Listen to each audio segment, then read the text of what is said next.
trade war, tariffs are usually part of the powers of the Congress, not the president. So almost everything that Trump does, and I think it's a commentary in our times, ends up before the Supreme Court. In many cases, when it loses throughout states' courts and appeals courts, the Trump administration accelerates the appeals process to try to bring it up before that conservative Supreme Court. I think it's interesting in this case, as you say, that this is a Trump-appointed judge.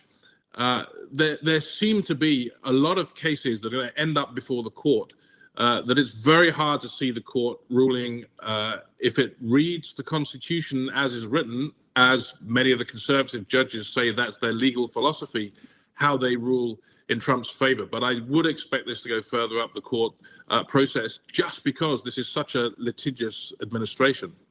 And just talk to us about what the political gain is for Donald Trump in terms of fighting this specific battle, going into Democratic-led cities, essentially intimating that there's out-of-control crime because there's protests that are not favorable to him.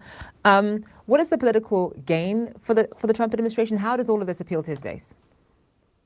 Yeah, it's a really interesting point because Trump has always, across the span of his two administrations, always governed more for the people who voted for him than the country as a whole. He likes to look tough. I think there is a bubble around the White House. They only watch really conservative news. They're buying into these depictions of some Democratic cities as war zones and rife with crime. It is true that there's a great deal of crime in American cities, but those numbers are coming down. They think this is an effective organizing mechanism for Trump's policy. Having said that, we've seen a few polls in the last few days that indicate that some Americans, particularly those in the critical middle, believe that Trump is going too far in his immigration purge, which is what all of these federal troop deployments are supposed to support. And they don't necessarily want him deploying troops into American inner cities. So it is a bit of a delicate political balance, but I think one of the characteristics of this second Trump term is that the president believes he's all-powerful. He's trying to impose expansive executive power everywhere. And in many cases, he doesn't seem to be too worried about the political consequences more than a year out from the next midterm election. Chicago and the state of Illinois filed a lawsuit to stop Donald Trump from sending in National Guard troops to Chicago. On Saturday, Trump ordered 300 Guard forces to the city to protect a federal immigration facility that has been the site of increasingly tense protests. The new lawsuit comes after a federal judge blocked Trump's effort to deploy Guard troops to Portland, Oregon. That judge said protests in Portland did not rise to the level of a rebellion. Illinois governor said the Trump administration is looking for an excuse to send in even more troops. What kind of a country emblematic of what ICE and CBP and the President of the United States, Kristi Noem and Greg Bovino, are trying to do? They want mayhem on the ground. They want to create the war zone so that they can send in even more troops. Now they're claiming they need 300 of Illinois' National Guard. Joining us live now is CNN's senior political reporter, Stephen Collinson. So this judge that essentially, just pivoting from Chicago to Portland, obviously we're going to talk about both cities, but the judge that blocked the Trump administration from sending National Guard troops to Portland, worth noting that Judge Immergut was actually appointed by Trump. But the judge also says, look, this does not rise to the level of a rebellion. The protests that we've seen in Portland does not necessitate the need for sort of National Guard presence. Obviously, though, the Trump administration is not going to give up that quickly. Just walk us through what the administration is looking at in terms of other options, in terms of other ways to still send in National Guard troops to the city of Portland. Yeah, so in the United States, it's illegal under most cases for a president to deploy federal troops to a state unless they're requested by a state governor. These are National Guard reservist troops we're talking about. Generally, they're under the control of a state governor, not the president, except in emergency circumstances. So that's where the point the judge made came in that you were talking about, that she found that there was not a rebellion or an insurrection taking place in Portland, Oregon against the federal government. So she said, therefore, those conditions weren't met. First, Trump tried to federalize federal troops in Portland, in Oregon, to send to Portland. When the judge threw that out, he decided, okay, in that case, I'm going to send troops from California. She again had to hold a hearing late Sunday night and seemed quite irked that the president was trying to get around what she was doing.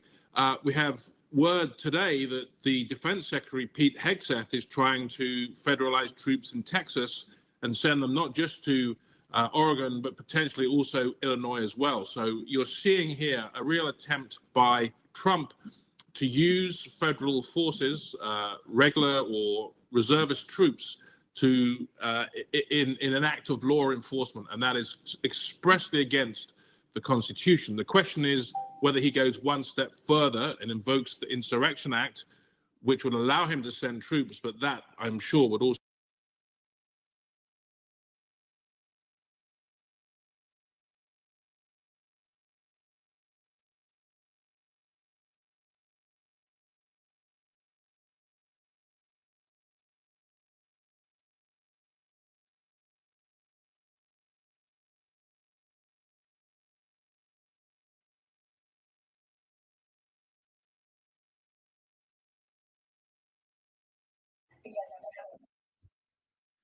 All right, ladies and gentlemen, thank you for joining me.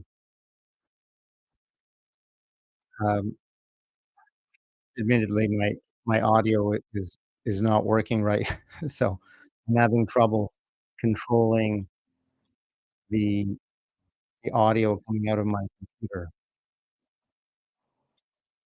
No idea why that's not working. So maybe what I'll do is just shut that down. Just shut this one down.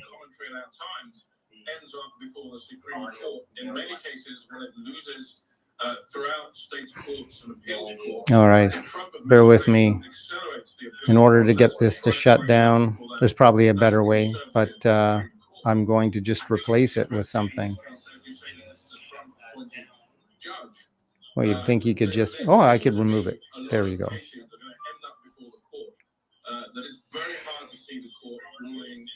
Now I know what you should have done. All right. So there you go.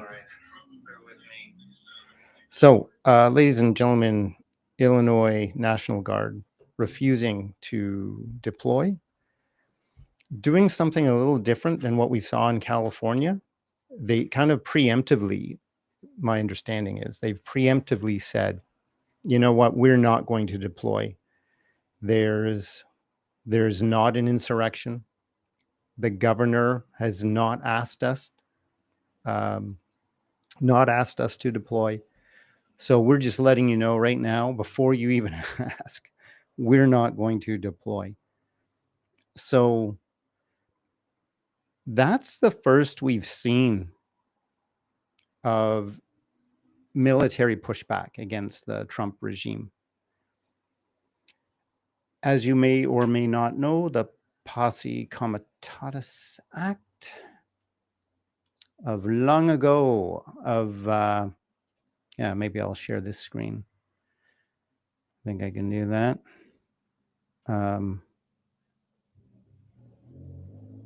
Yeah, let's see. The old screen share here. Posse Comitatus Act, based on like a posse, getting a posse together. It basically says, hey, you know, the federal government can't deploy against its own people. And somewhere in here, you know, it states 3 different exceptions, but in general, the federal government cannot deploy the military to pursue law enforcement duties. That resides in state power. So there are 3 exceptions. One is, you know, to suppress an insurrection, and another is if the governor requests that the National Guard become militarized. But what we're seeing right now is crazy. So Illinois, the state of Illinois said, like, the National Guard stated, we're not going to deploy. And then Trump is now, sorry, I skipped over something. A judge, was it yesterday? Let's see if I can share this screen. Let's see. Judge halts plan to send National Guard to, that's Portland. So I won't talk about that. But I've got a little. Yeah, this is Sweet Pea says this is the best news in days. Way to go, Illinois National Guard. Yeah, for sure. For sure.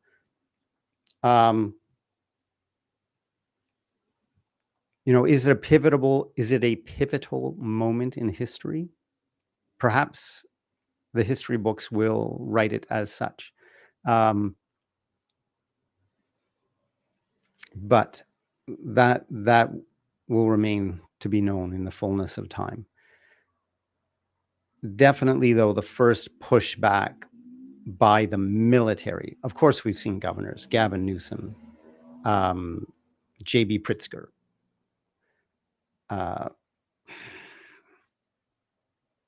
Who's the governor of? Anyone? Let me know out there. Who's the governor of? Is it Portland, Oregon?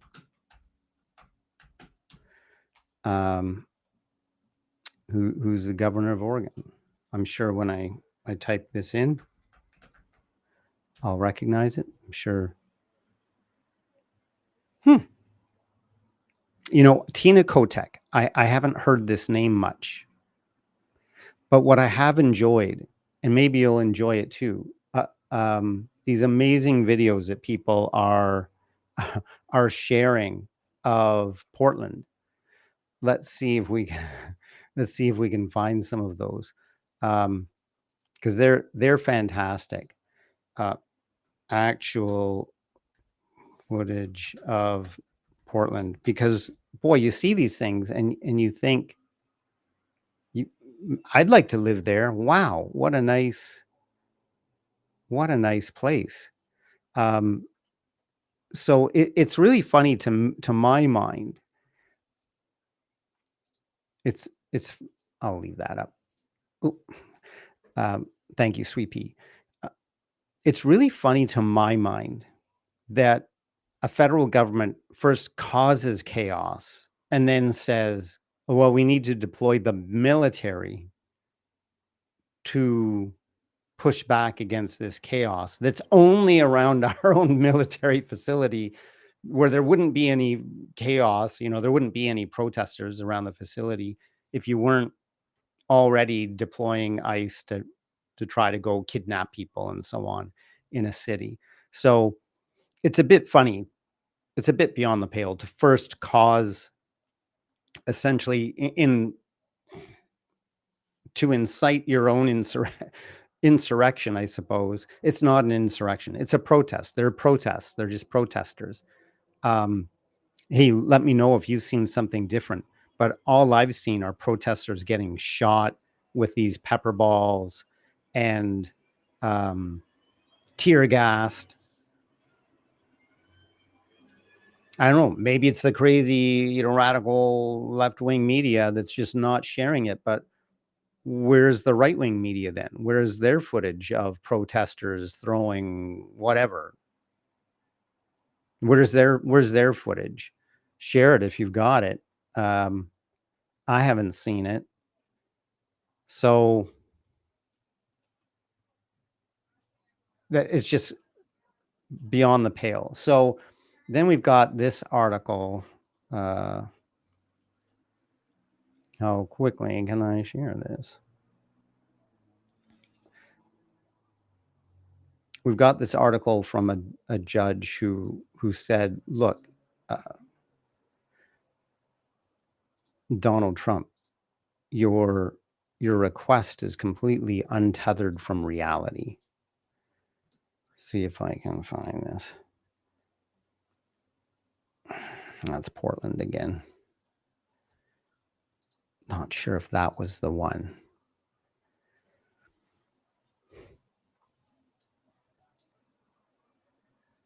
I don't know why I'm backwards today. I'd like this to be the big screen. And then I'm gonna get over here, switch this around. So this was yesterday. Judge blocks Trump's National Guard deployment in Portland for second time.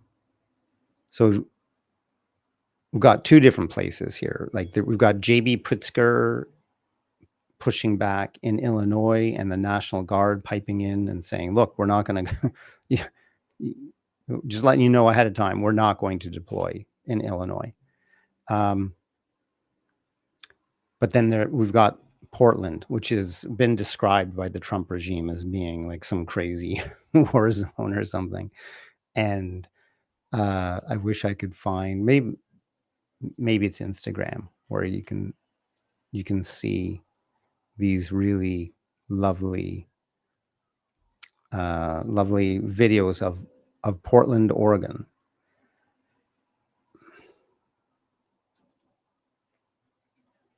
I don't know whether I can search this here. Portland.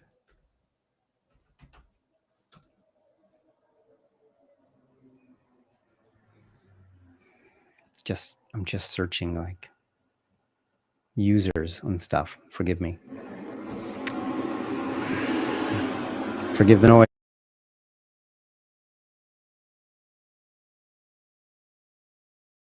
It's hot like summer today, and yesterday. It was crazy. Went running yesterday. It was really hot. I don't know how hot it is today. Alexa, how hot is it outside? Good afternoon, Arthur. Today, expect a high of 28 degrees Celsius. Well, 28. It's surely 28 now then. Yesterday I got up to 29. Anyway, so I wanted to jump on here because I heard that amazing news from Illinois. The Illinois National Guard refusing retroactively to not deploy.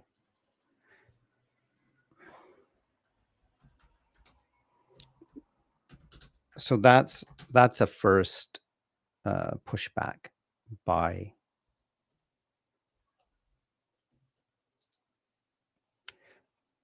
the military. So all I'm seeing is Illinois suing the Trump administration over National Guard deployment. Let's see if I can pop in over here, switch this.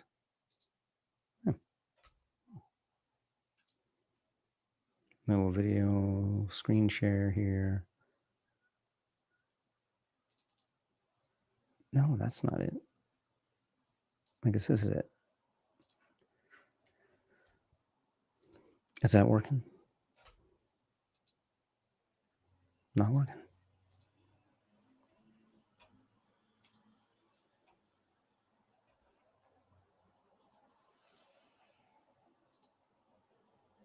Oh, I see. All the settings that you have to do. Pretty crazy. All the settings. So this is what I'm seeing right now. Illinois suing the government over National Guard deployment. But my understanding of something that just broke about an hour or two ago is that the National Guard themselves has put out a statement. I've looked around trying to find that statement. I'm not finding it.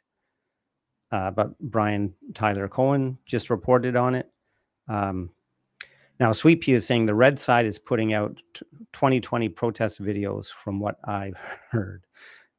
Yeah, so with respect to trying to trying to establish the need for the National Guard to be militarized, to be deployed, to be federalized. Yeah, perhaps that's what they're doing, showing old video or something. Those videos of Portland are precious if you can track one down. They've been kind of trending lately with people kind of showing, well, this is what it's like, right? Like you're being told it's a war zone. Let me go. Let's take a ride on my bike, and I'll just kind of live stream, or I'll put together a video of what downtown is like, and the suburbs are like, and the waterfront. I guess it's there's some sort of waterfront there. Forgive me, I am Canadian, so I don't know Portland, Oregon that well. Where is it? So it's on a river. It's on a river. What is this river? The Willamette River. It absolutely looks lovely.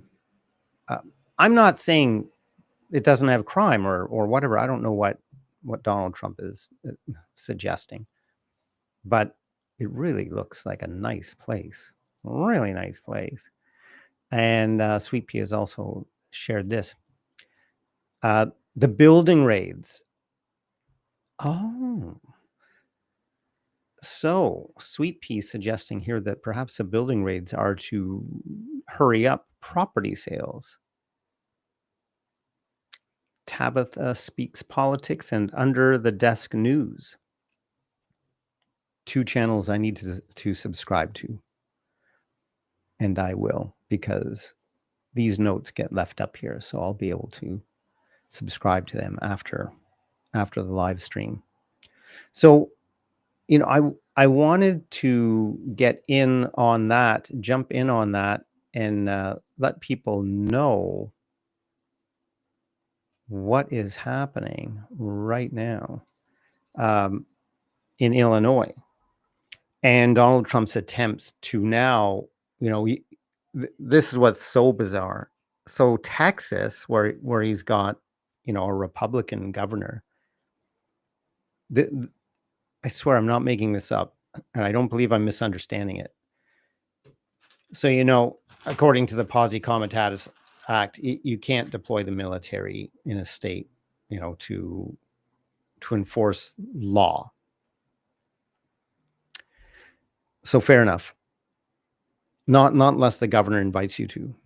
But you've got a governor in Texas who's very friendly toward, you know, towards the Trump and towards the Republican Party, and he's saying, "Oh, I've got National Guard here. You want to use ours? Do you want to use our National Guard in Illinois?" So that's nuts. Like you're losing it at that point. You're losing it. The man has lost it. So, yeah. Let's see if we can find more news, because this is just breaking now on National Guard, the Illinois National Guard.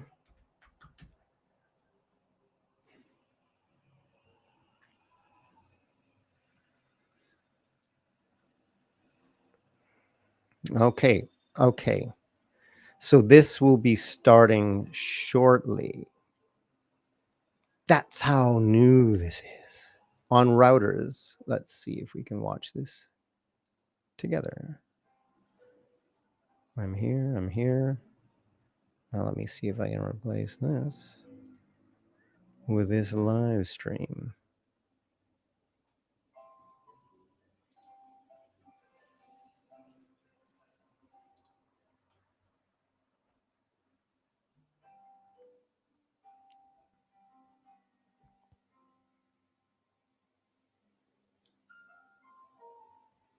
So this from Reuters, I suppose I should say. Live stream starting shortly. Am I live streaming this live stream? Kind of, almost. I can make this a little better. Get rid of that. Go full screen here. All right. So, anything else? We've got from Sweet Pea. No, we've got from Big Jack. One tell the videos are old is the police cars are not current models. Big Jack chiming into this notion that, you know, Portland, Oregon is under siege. It's a war zone. And I guess the Republicans have to tell people something, show people something to, you know, to rationalize the use of force. So perhaps they're showing old videos. We also have from Big Jack, there were many resident complaints and building code violations there as well. Okay, resident complaints. And, well, isn't that the funniest though? So Big Jack, do you mind telling us what resident complaints about the violence, how it was a war zone, or resident complaints about the military being deployed and building code violations? So what I'm missing is that, Big Jack, is that to support the need for federalizing the National Guard and sending them to Portland, Oregon? Because there were building code violations? That would be funny. Sending guys in with AK-47s. Hey, how old is that smoke alarm up there? Is that what they're doing? That smoke alarm's not up to code. You're like, anyway, but I'm probably misunderstanding. You're saying, Big Jack, at the raid locations, apartments. Oh, okay. And then Sweet Pea has said the apartment buildings that were raided, slumlords. So is that the connection then between, let me see if I can find that comment from Sweet Pea as well. So they're invading some buildings kind of owned by slumlords where there's building code violations to hurry up property sales. Is that the idea?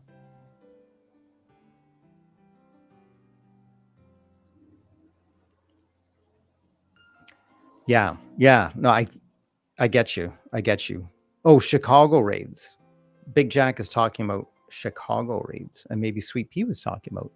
Oh yeah, right. Because those raids were in Chicago. It's starting to get difficult. You're talking about the raid that was like 2 a.m, people in their pajamas, people like naked, hauled out of their homes, their apartments, and just brought out to the parking lot. Absolutely crazy. I mean, I hate to invoke the word, but this is like Holocaust level kind of stuff, especially when you bear in mind that some of these folks that have been taken, they're just disappeared. They just disappear. Nobody knows where they are. So are they still around? Are they alive? Nobody can get in touch with them. And this is a big issue with ICE. They're not answering to anyone. People try to track down their clients. Lawyers try to track down their clients. Families try to track down their loved ones. They can't get any information. So it's really hard to figure out who's in custody. Aha, live stream starting now. Let's take a look. Military troops and hundreds of National Guard members from Texas and he has ordered them to activate for duty in Illinois. I have called upon Governor Abbott to immediately withdraw his support for this decision and refuse to allow Texas National Guard members to be used in this way. Let me be clear. Donald Trump is using our service members as political props and as pawns in his illegal effort to militarize our nation's cities.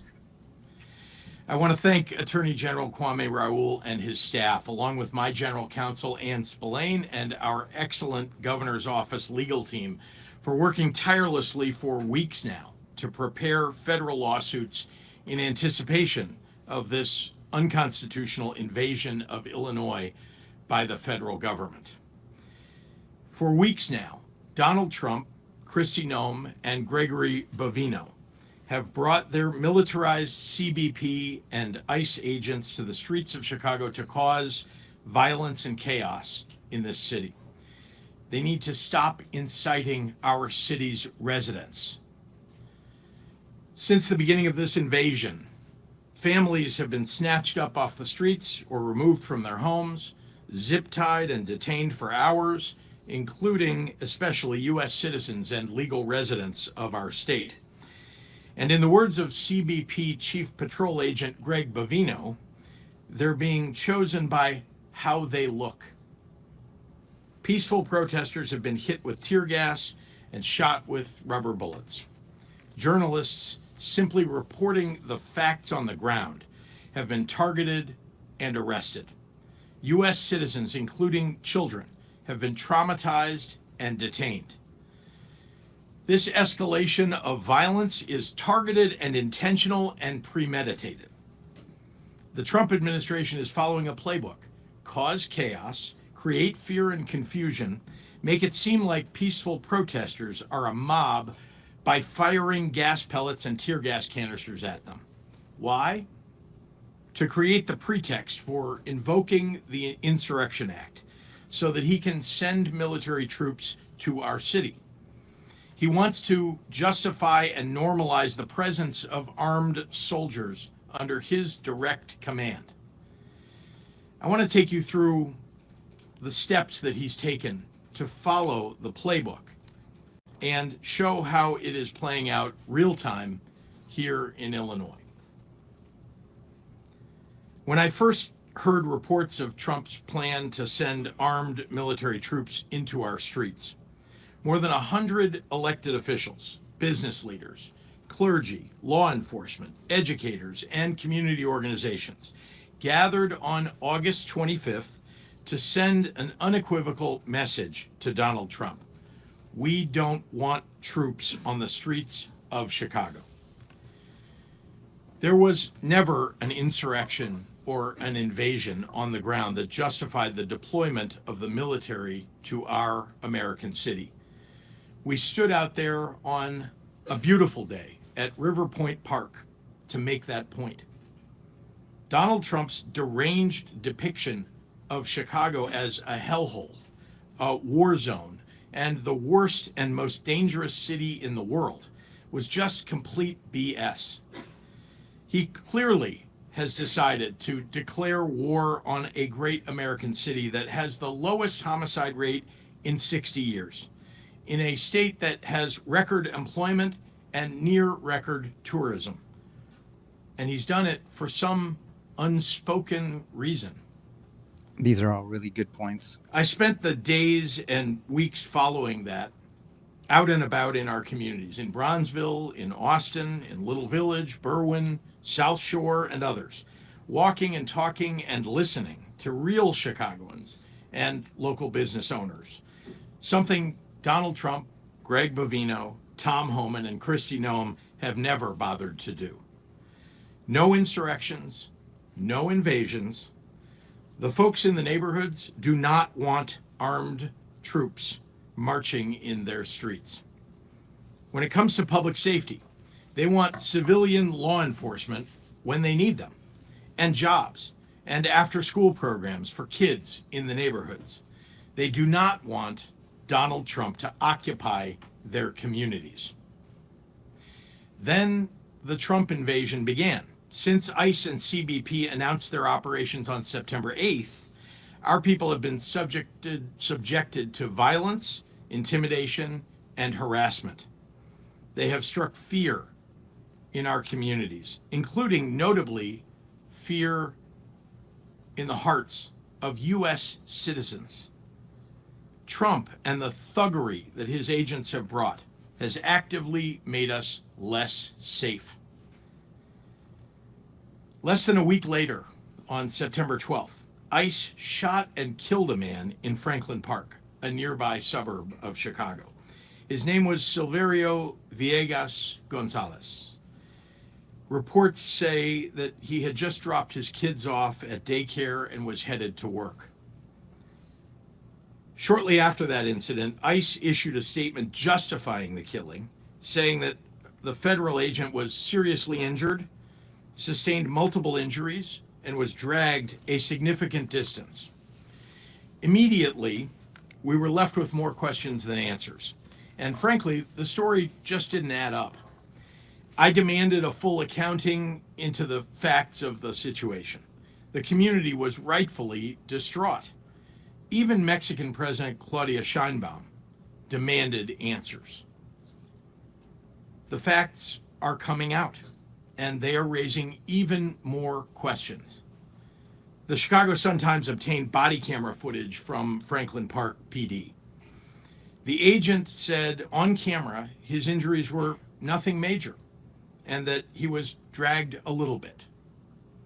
As a reminder, DHS said that the agent was seriously injured, sustained multiple injuries, and was dragged a significant distance. His children, Silverio's children, have now been left without a father, and they and the public deserve to know the truth. There's been zero accountability or transparency from ICE or the administration.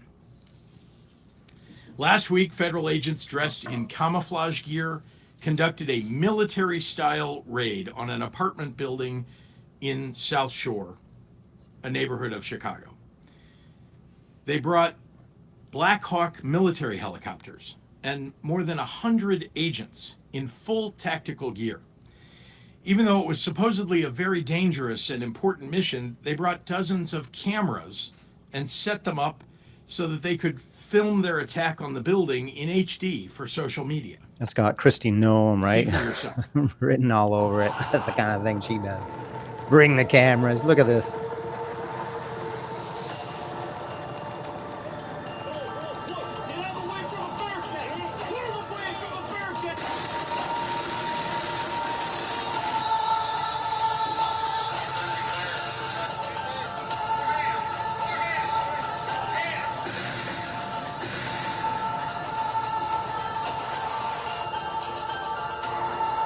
This is nuts.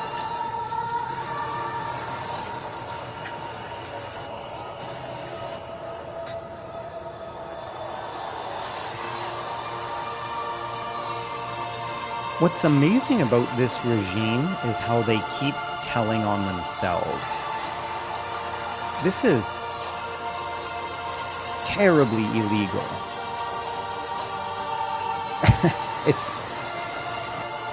I'm only laughing at how utterly illegal this is. And yet they go to great lengths to get it all on film. So even though they documented the raid, their propaganda video conveniently left out important facts. In the dead of night, and seemingly for the cameras, armed federal agents emerged from the Black Hawk helicopters, rappelling onto the roof of that apartment building. According to media reports, the agents ransacked multiple apartments and detained almost everyone in the building, including U.S. citizens and children who had done nothing wrong. Witnesses told reporters that federal officers zip-tied the hands of people, including children and seniors. Some, including U.S. citizens, were detained in the back of vans for hours. Seemingly proud of this shameful treatment of innocent people, they recorded it, and Kristi Noem posted the video, bragging about the operation. Since we sat through that propaganda, I think it's important to hear directly from members of the community who experienced this takeover of the building. Neighbors like Ebony Watson says they ducked for if cover we as can they get the heard volume several up. flashbangs go off. They was terrified. The kids was crying. People was screaming. They looked very distraught. I was out there crying when I seen the little girl come around the corner. Because they was bringing the kids out too. Had them zip tied to each other. That's all I kept asking. Where's the morality? Where's the human? One of them literally laughed. He was standing right here. He said, them kids. Watson says budget trucks and military-style vans were used to separate parents from their children. Other neighbors say All right, they let's saw move on. No one enemies can hear it, destroying although property. ABC 7 gets credit They for had it. a big 15-inch chainsaw You can? with a round blade on it, cutting this fence down. We're under siege. We're being invaded by our own military. The FBI did confirm this morning that they did help the U.S. Border Patrol carry out a targeted immigration enforcement operation in this area, and they say they have been supporting these efforts at the direction of the U.S. Attorney General. Imagine being a child awakened in the middle of the night by a Black Hawk helicopter landing on your roof. Imagine an armed stranger entering your home and forcibly removing you from your bed, zip tying your hands, separating you from your family, and detaining you in a dark van for hours. This didn't happen in some faraway authoritarian regime. It happened right here in Chicago, right here in the United States of America. The reports of excessive use of force against children is unconscionable. And the way many innocent residents who lived in the building were treated is appalling. In response, I've directed the Illinois Department of Children and Family Services and the Illinois Department of Human Services to provide support and to evaluate the treatment of the children who were traumatized. If they find suspected abuse or neglect by federal agents, the state will be taking every possible action to hold those individuals accountable. Now, I'd like to turn to some examples of the more egregious actions that we've seen from ICE, CBP, and the other federal agents. Over the past several weeks, it has been made abundantly clear that Trump's invasion force is not going after the worst of the worst, like he said. They're harassing and detaining many people based only on the color of their skin. Tamale vendors, delivery people, people looking for work at Home Depot, and even families just out and about enjoying themselves on a sunny day. Dasha Ramirez, an 8-year-old girl, and her family were detained by federal agents while enjoying a day in Millennium Park. Witnesses saw her crying and clutching her doll. Honestly, what danger did they represent? What is it that they presented that was so awful? And how did detaining them make anyone safer? Federal agents have been openly carrying assault rifles downtown, racially profiling people, and based on that, demanding proof of citizenship, and snatching people up in our neighborhoods without a judicial warrant. All of it rightfully has Illinoisans very upset. In the small suburban village of Broadview, with a population of 8,000, federal agents have turned 2 blocks of protest areas into a war zone by firing chemical agents and tear gas at peaceful protesters. They've used rubber bullets and flashbangs. Agents reportedly unholstered their guns and pointed them at peaceful protesters. They arrested a journalist who was a bystander, and they fired a chemical weapon at a CBS reporter in her car. They even detained Juan Munoz, an Oak Park trustee, and they're detaining people for extended periods in a facility not designed for that purpose. After seeing this, I could not, in good faith, allow federal agents to continue inciting people who were there to express their First Amendment rights. At the request of the Broadview Police Department and with the help of the Cook County Sheriff's Office, we sent backup to ensure people could safely express their rights while also protecting nearby Broadview residents who have had ICE and CBP operating in their neighborhoods in an aggressive fashion and interfering with their daily lives. As someone who has myself peacefully protested since I was a kid, I understand the sentiments on the ground from some of the advocates, but I want to say this: peaceful protesters are welcome. Federal agents who abuse their position to terrorize Illinoisans and incite violence are not welcome. They aren't receiving any orders from Trump to cease and desist their aggressive behavior. Remember, they answer only to Trump, not to the people of Illinois. In case there's any doubt about that, Noem, Bovino, and their agents have been escalating the situation outside the ICE facility and inhibiting the Broadview police from doing their jobs. At one point, state police asked CBP leaders for time to move the crowd to avoid any unnecessary confrontations. Rather than give state police time to protect the protesters and the ICE agents, Kristi Noem chose to drive her motorcade through the protesters to create clashes. Shortly after, Bovino came out to threaten mass arrests. These stories are only scratching the surface. While all of this happened, we got reports that tear gas was unnecessarily thrown by agents at people on a busy street in Logan Square, right near an elementary school and a grocery store. A Chicago alderman at a hospital asked masked officers some questions about someone that they detained, and she was arrested for it. Burn your laws. He has constitutional rights. No. He has constitutional rights. Yeah, this was crazy. No, you need to leave. Turn around. Turn around and leave. He's under. I'm gonna arrest you. This guy's not a professional. These are thugs. You have a signed judicial warrant for him. Can somebody go in the hallway and get Lisa for me, please? Judicial warrant for him. Can somebody go in the hallway and So get when Lisa for me? This is an older person who's being under arrest. I need my other staffer who's in the hallway by registration to come here, please. When I see thugs like this manhandling people they don't have a warrant for, they weren't even after her, she's just asking to see the warrant, so they arrest her. I am asking. I did not touch you. He told you to leave. I did not touch you. I don't see any badges. Thank you. How do we know that they're just not criminals, gangsters? It is very simple. It is very simple. That man has constitutional rights. I did not touch you. It is a public space. I think these are guys, they're just looking for their bounty. I don't know what it is ahead. Does anyone know? I think,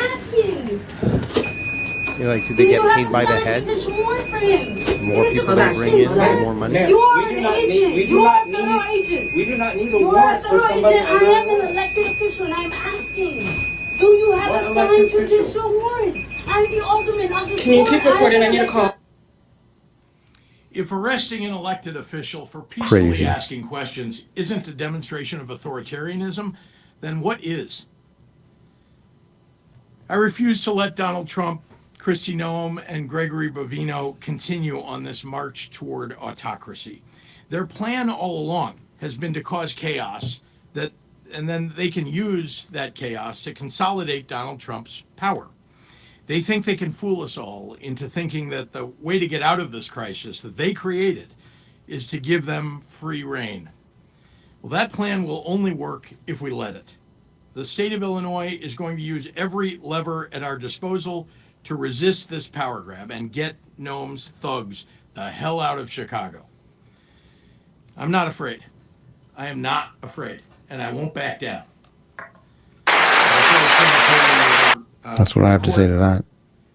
Here has given U.S. Department of Justice 2 days to respond in writing to the state's TRO motion. They have to respond by midnight Wednesday night, and the next hearing will be on Thursday. And with that, I'd like to pass it over to our terrific Attorney General, Kwame Raoul.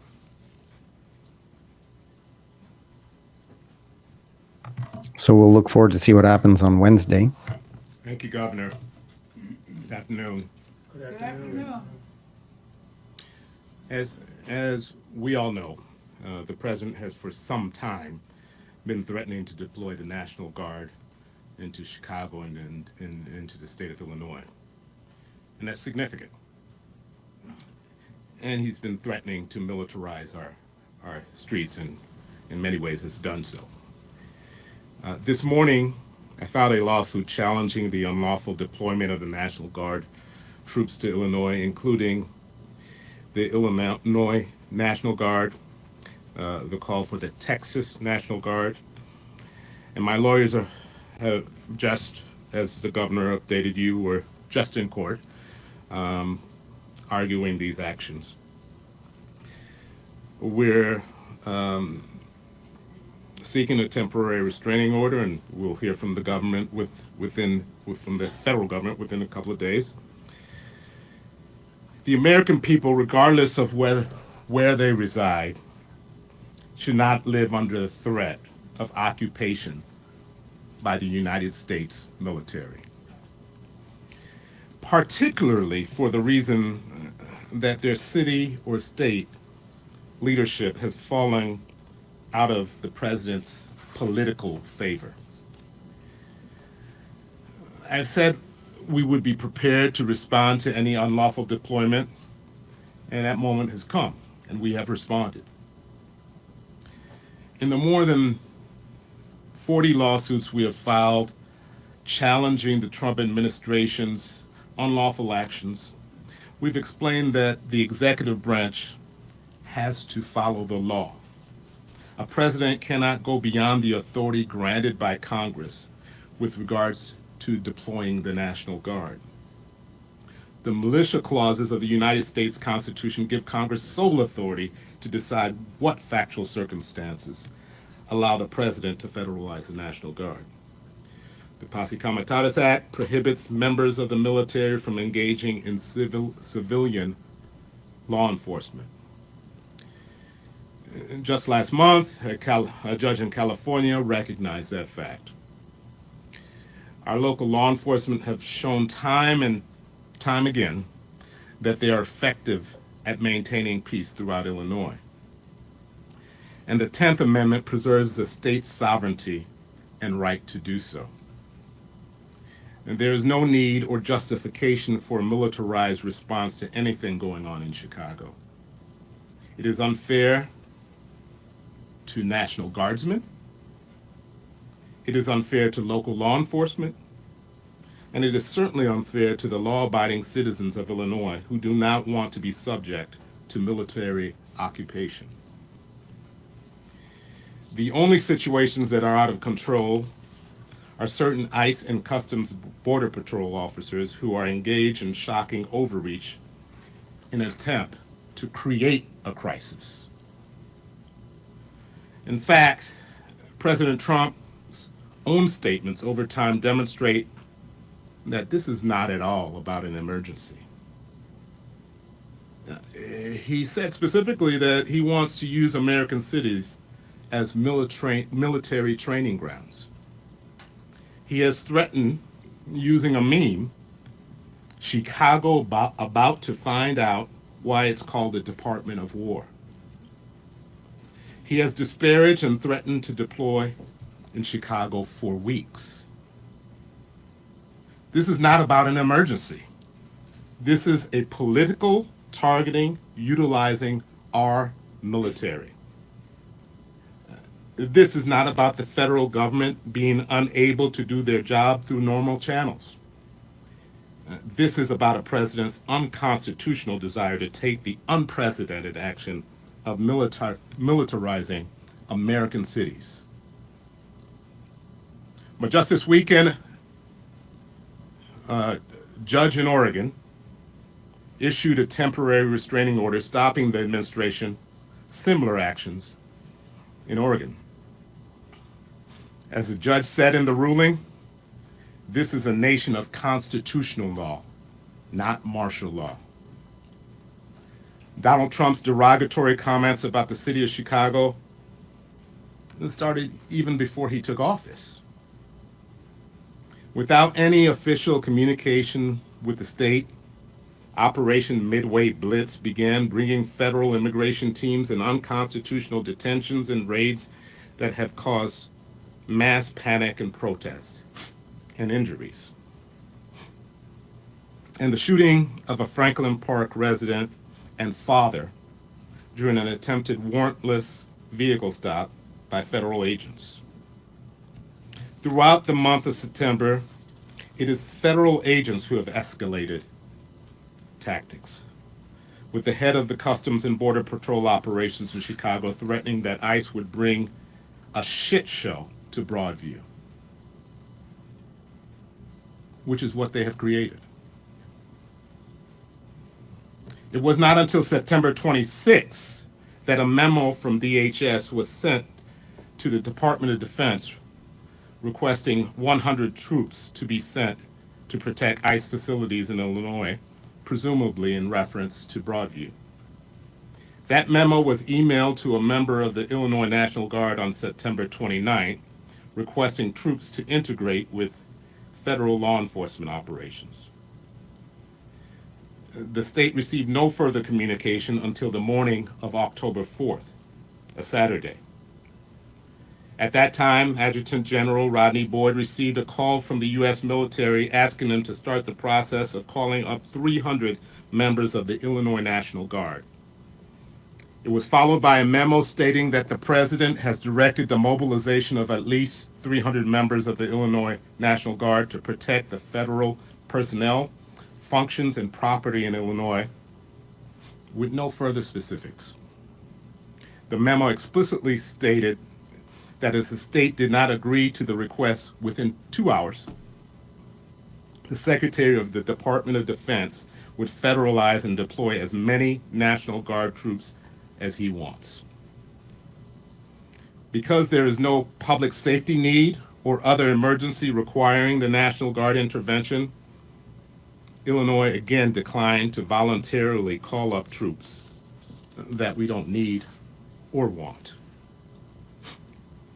Saturday night, General Boyd received a memo purporting to call the Illinois National Guard into federal service under Section 12406 of the U.S. Code, even over the objection of the governor.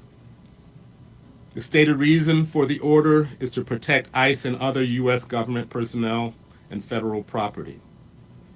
They provided no information about threat assessments or planned operations that were referenced in the memo. I'm here to say that the president's actions are illegal. The president has failed to establish that any of the legal prerequisites exist for his efforts to mobilize the National Guard's troops here. No president can flout the Constitution. I said we will not hesitate to fight any unlawful deployment, and I want to make sure to make clear that our prayer for relief includes borrowing the threatened deployment of the National Guard from the state of Texas or anywhere else. Last night, we became aware of an undated memo from Secretary Hexas to Adjutant General of Texas, federalizing the Texas National Guard for service in Illinois, Oregon, and other locations. Deployment of the military to Illinois is unlawful and unconstitutional, no matter where these forces come from. I want to lift up the hardworking lawyers in the Attorney General's office who worked at all times of the night and the wee morning. We were communicating at ungodly hours to put together this complaint. As we speak, the team is just coming from arguing for a temporary restraining order. These same lawyers and others on my staff, as well as on the governor's staff and the city corporation council staff, toiled over the past year responding to numerous threats, and our lawyers have, as you know, filed over 40 lawsuits. These lawyers are the true American heroes. Collectively, we will continue to fight on behalf of the citizens of Illinois and the American people at large. With that, I'd like to pass it on to our mayor.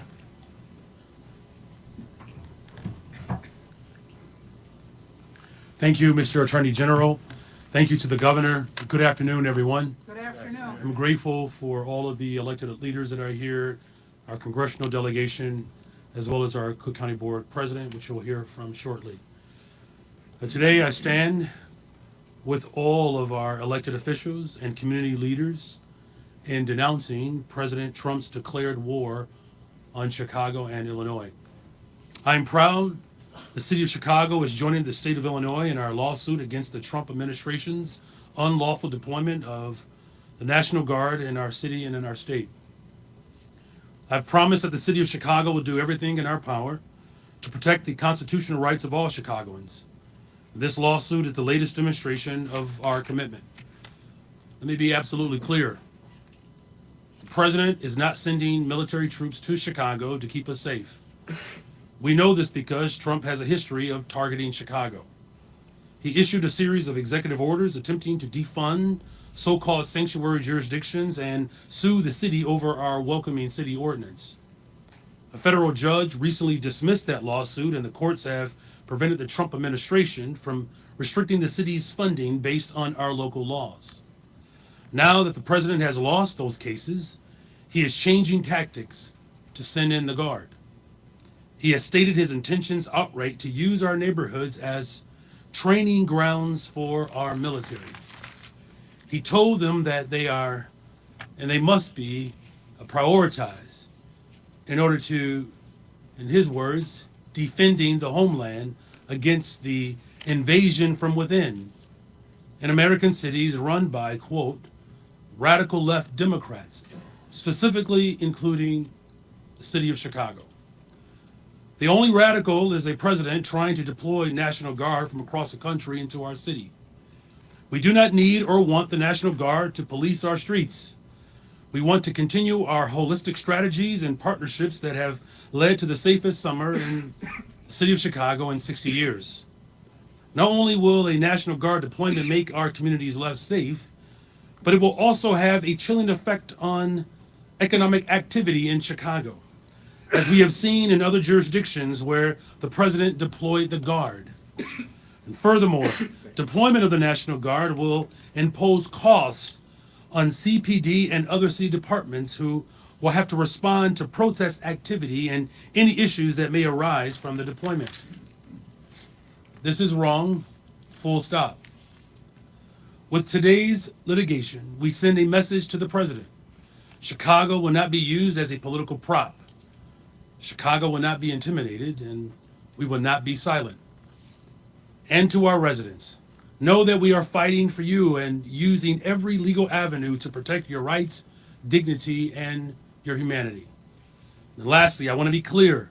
When we talk about protecting our democracy, we are not just speaking about the right to vote every couple of years. We are speaking about something much deeper and much more profound. We go back to the labor leader, A. Philip Randolph's definition of democracy, and he said, a community is democratic only when the humblest and weakest person can enjoy the highest civil, economic, and social rights that the biggest and most powerful possess. And that means that whether you are a billionaire or a thousandaire or a hundredaire, you deserve the exact same rights. The Constitution applies to all of our residents. This president wants to remake a country by the ultra-rich and for the ultra-rich, and he wants to use the military and his private militarized force to repress the rights of poor and working people. We prefer a government that is of, by, and for the people. And that's what we are fighting to protect. And thank you again to the governor, the attorney general, and to our congressional delegation and our county leaders, and to all of our partners that have demonstrated a great deal of unity and courage and persistence in this moment. Our city has faced tough times before, and every time we stood strong because we stood together. Let's continue to work together to protect our democracy and to fight for the future of our country. And with that, please welcome to the podium Cook County Board President Toni Preckwinkle. Good afternoon. Good afternoon.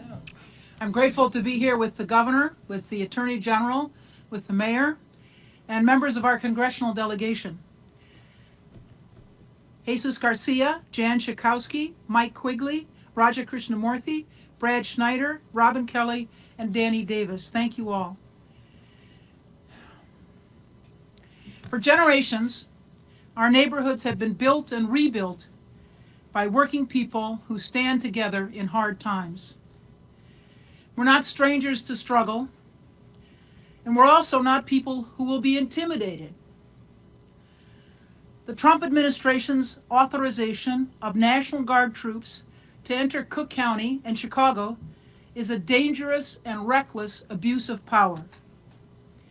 It's an affront to local governance, a violation of trust, and an insult to residents and local law enforcement officers who are working every day to make this city safer and more just.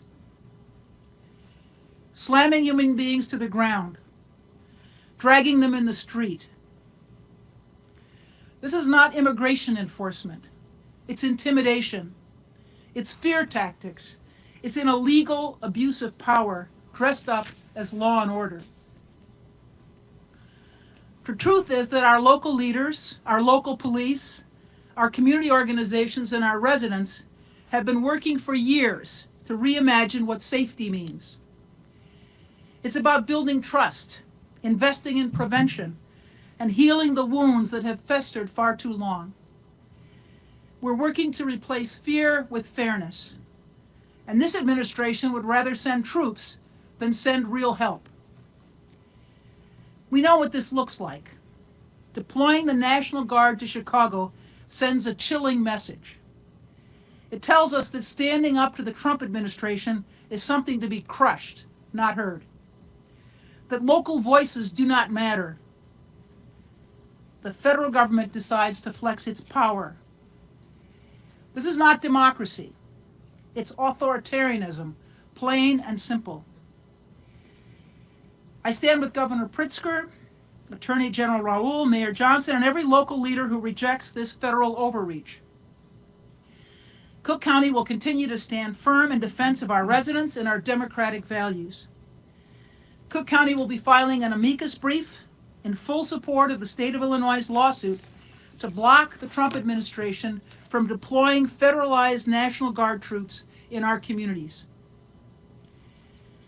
The federal government has been extremely clear that they're taking this action not to assist Illinois and local officials, but to use Chicago as a training ground for the military to fight what they dub the war from within.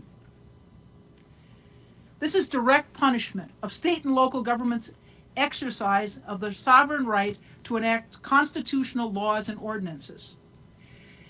We believe in accountability. We believe in community solutions. And we believe that local problems are best solved by local people. We are a proud, diverse, and resilient county. We fought for decades to build a government rooted in equity and inclusion. And we will not allow our efforts to be undermined by a federal government that chooses confrontation over collaboration. And now I'd like to bring to the podium Congressperson Jesus Garcia.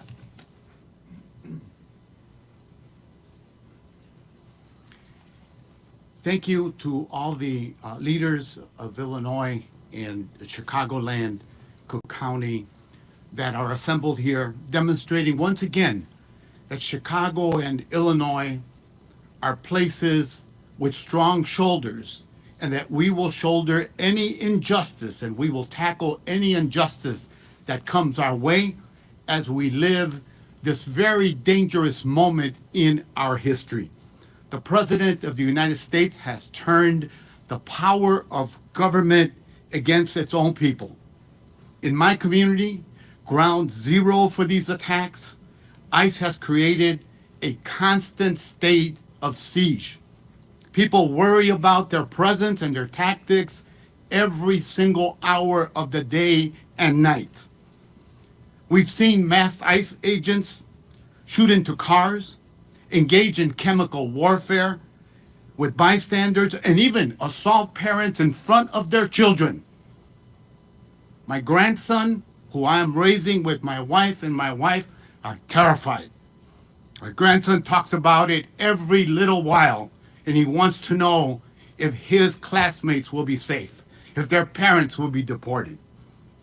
But it's also never been just about immigrants. It's about controlling every one of our communities, brown, Asian, black, and everyone who is Chicagoland and Illinois. These are not actions of a democracy. Right? These are actions so of a different. tyrant. I took an So oath different when from the I Trump became regime. a citizen 46 years ago, and again when I was sworn in as a member of the United States Congress, and my loyalty is sworn to the U.S. Constitution, and only that. And my oath compels me to be here today with our leaders. Because when a president tries to federalize the National Guard, when he ignores court orders, when his agents break the law and brutalize our community, he is not protecting the country, he's waging war against the country. This lawsuit is not just about legal arguments, it's about accountability, it's about whether or not we'll allow tyranny to take root on our soil. Donald Trump is pushing the boundaries and daring to believe that the courts, the law, the Constitution no longer matter. We cannot stand for that. Don't lose the faith. We must fight as if the courts still matter, because they do. We must stand as if the law has meaning, because it does. And we must resist together, because only together can we defeat the assault on our communities. Chicago will not be intimidated. Illinois will not be silenced. History will remember where we stood in this moment, whether we stood tall or we shrank in fear. Today, we stand tall. Brevemente. Estamos viviendo en uno de los capítulos más peligrosos en la historia de nuestro país. El presidente de los Estados Unidos ha convertido el poder del gobierno en una arma en I agree with all that 100%. Thought I'd chime in here during the Spanish. Los encapuchados han creado un estado de sitio. Unfortunately, something's gone wrong with my sound today, so the sound isn't coming out here. It's coming out of my monitor, and then the mic is picking up on that. So forgive me for that.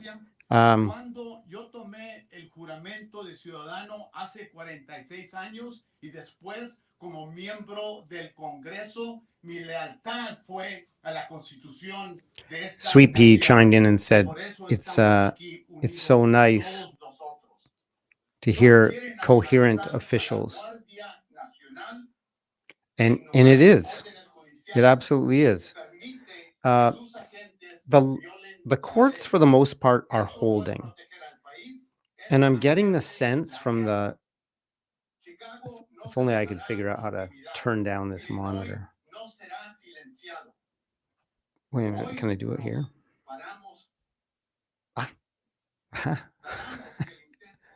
Simple enough. Yeah, okay, so, ladies and gentlemen, for the most part, the courts are holding. Rough assessment that I've been hearing is the Trump regime is losing about 90% of cases, whether they bring the cases to court or whether, for the most part, governments, citizens groups, law firms, and so on are also bringing them to court. Now, I should go back to this though.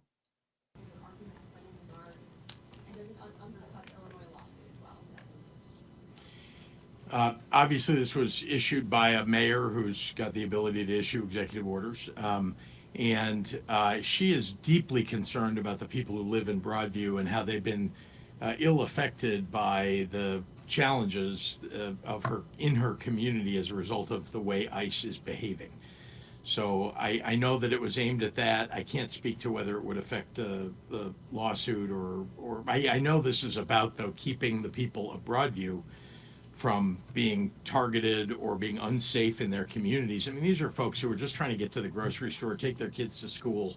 They live in a community that never had this kind of unrest until Donald Trump decided to do this. Yes. This gentleman here, or sorry, Olivia, and I'll get the gentleman next to you.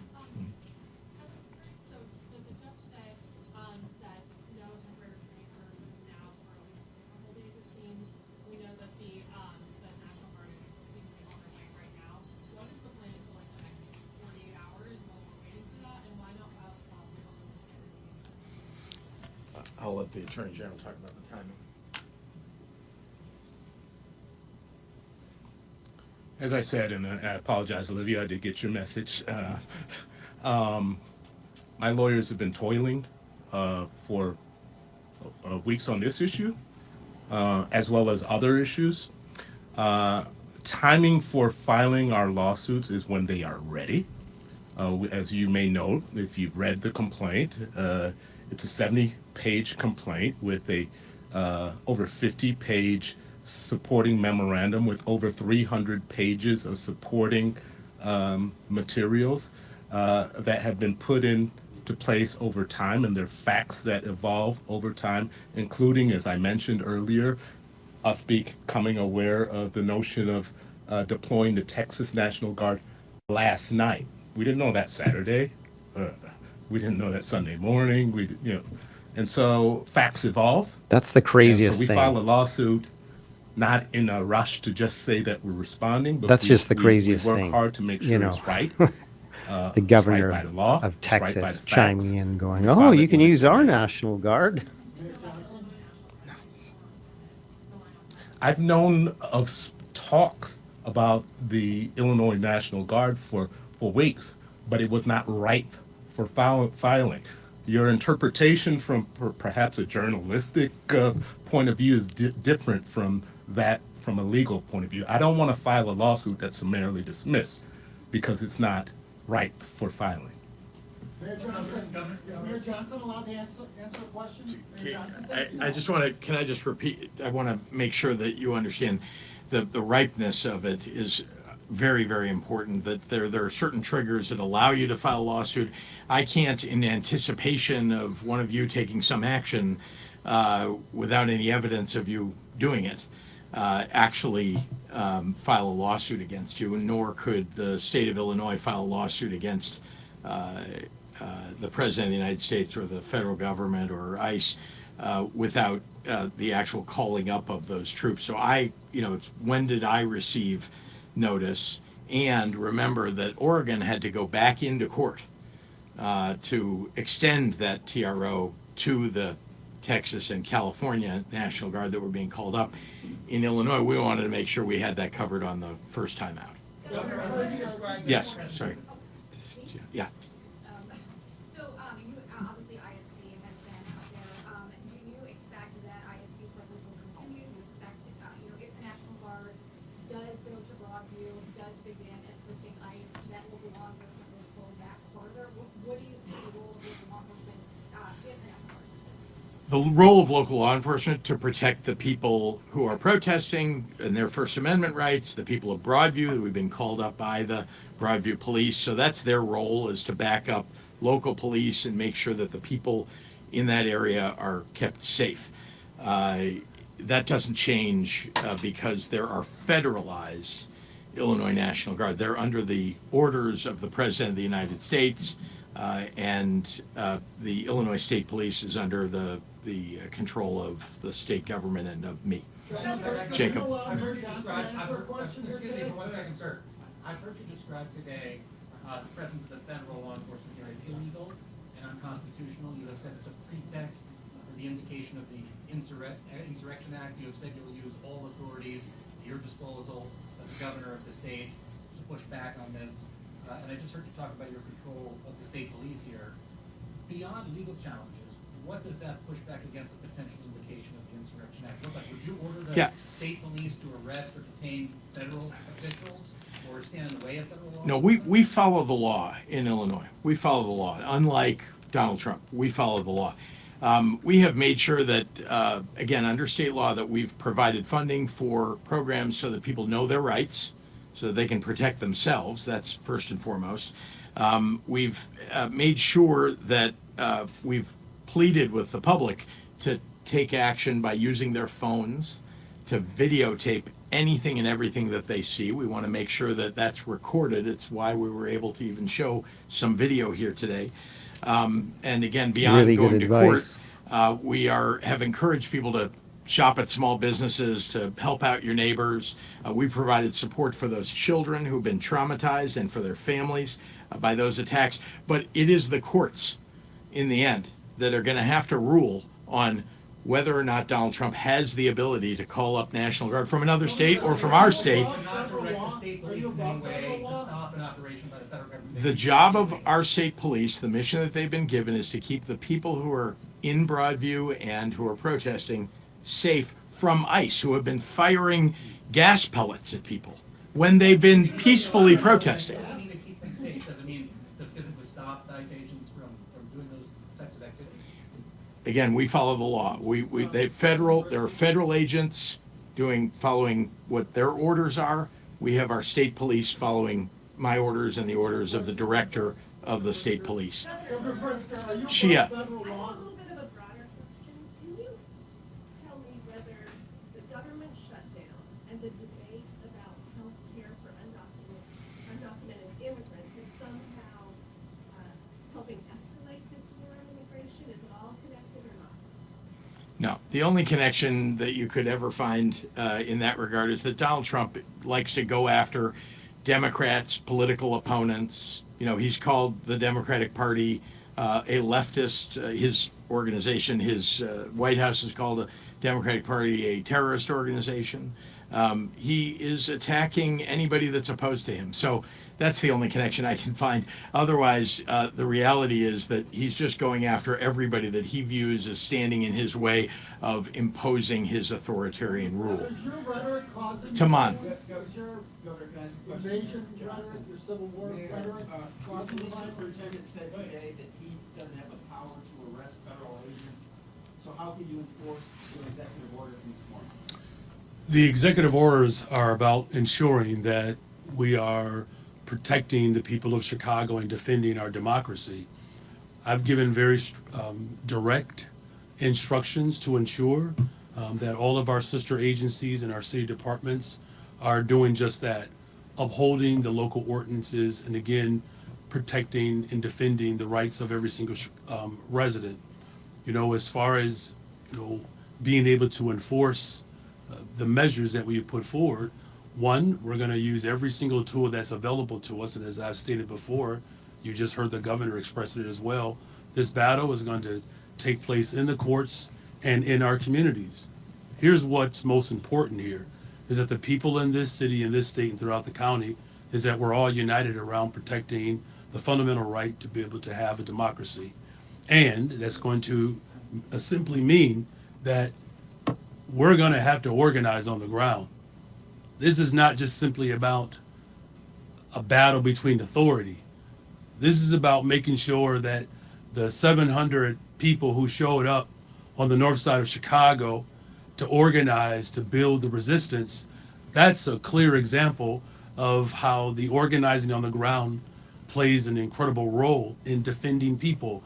It's going to take everything: litigation, executive orders, legislation, and I believe most importantly, the people of this city and county, the state, and throughout the country pushing back against tyranny. Thank you there. Is calling for a civil war causing violence? Is your civil war language and calling?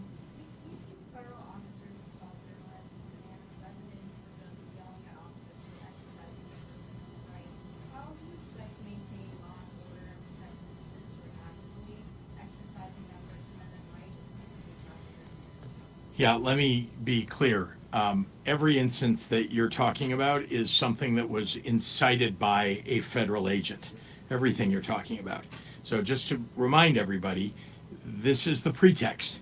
They are creating an environment in which they're inciting people to do something more than just peacefully protest. When you're firing at people who are doing nothing more than yelling their First Amendment rights, right, saying what they believe, or holding signs, that's inciting people. So we're trying to make sure that we're standing between ICE officials, CBP, let's not forget them, officials, and the peaceful protesters, so that ICE and CBP are not firing at them, and that we're doing our best to protect them. That's what we can do. Now, we will record everything. We are trying to record as many things as we can, make sure there is video and testimony to what these federal agents are doing. And the federal government, normally, there are inspectors general, there are investigators that will investigate a circumstance of a federal agent breaking the law.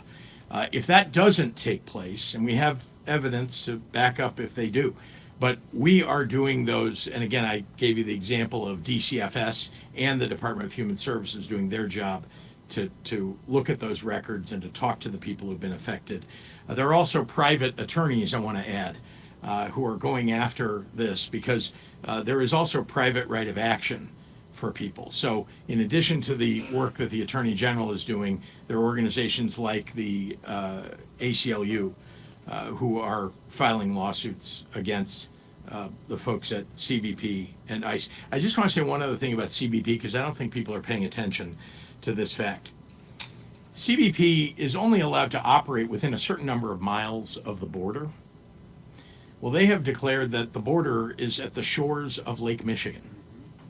That is why they're allowed to operate now, or at least why they're being told they're allowed to operate in the city of Chicago.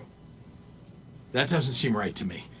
The border, as far as I know, first of all, if you go all the way across Lake Michigan, you'll find a border, but also, you know, more than 1,000 miles away from here is the border on the south of the state of the United States. Rose.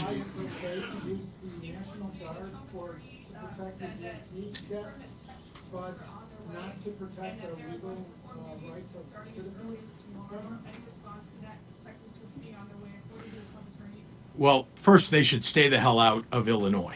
I've been very clear about that. We do not need troops from some other place being sent into the state of Illinois, or any troops, to be honest with you. Although I have to say, I have great affection for the Illinois National Guard. They do excellent work. They are trained to protect not only the state of Illinois, but the United States. And they are sent abroad to do that. They are trained as soldiers. And instead, they're being conscripted into something that would make them something like a police officer. And yet they don't have the training to back that up. They have amazing training, but not to be on the street making arrests or doing crowd control.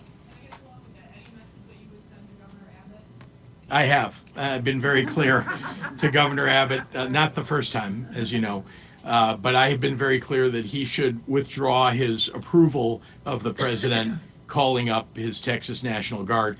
And again, Governor Abbott should stay the hell out of Illinois' business. Yeah, sir, in the back.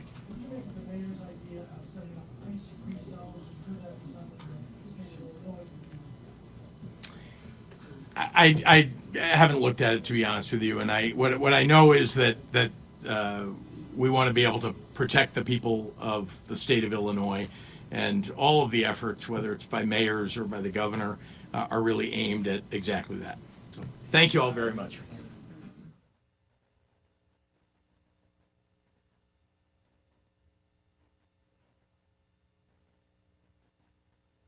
Well, all right, ladies and gentlemen, thank you so much for joining me for that live update.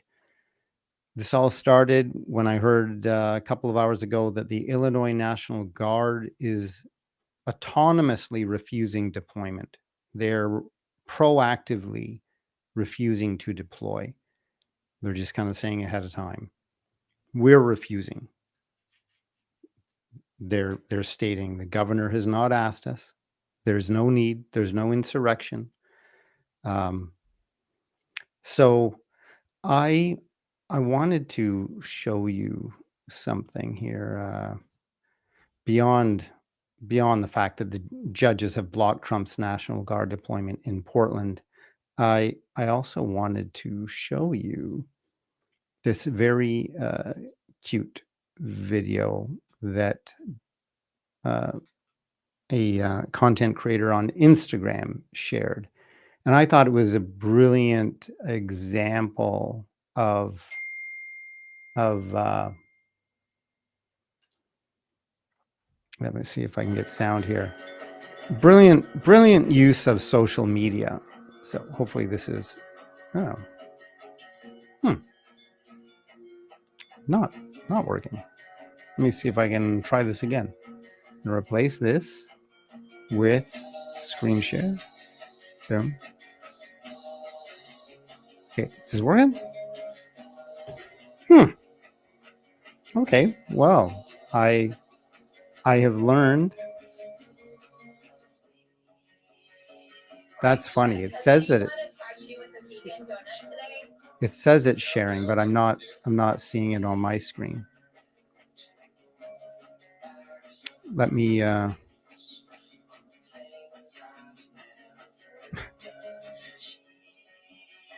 let me see if I can do it another way. Screen share.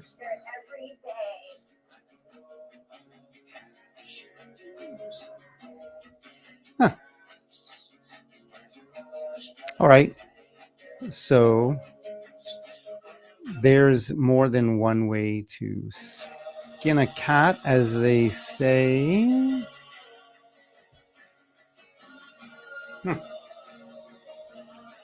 Let me see if I can download this video. So I'm here in Portland today because Trump says that Portland is basically a disaster zone.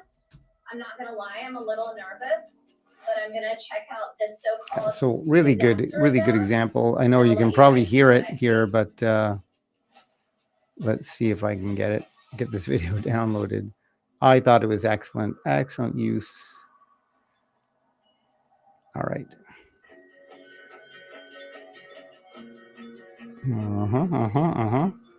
And then go here. Forgive me, you'll have to bear with me for a moment, just because I've just learned that you can't share. Apparently you can't share things over. You can't share Instagram over the streaming platform. But I do know another way I can do this. So I will just present it as a video off my computer. Local video. All right. All right. So I'm here in Portland today because Trump says that Portland is basically a disaster zone. I'm not gonna lie, I'm a little nervous, but I'm gonna check out this so-called disaster zone and I'll let you guys know what I see. All right. So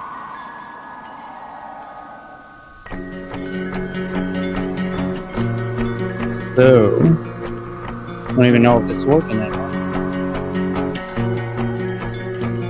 Testing. Yeah, so this is by Jedial. I think that's how you might say her. She's a creator on Instagram. Look at this lovely place. That's Portland. She just went there and said, people are saying this is like a war zone. Quick check, has anyone attacked you with a vegan donut today? No, but I would like them to. Clever, well filmed, well presented.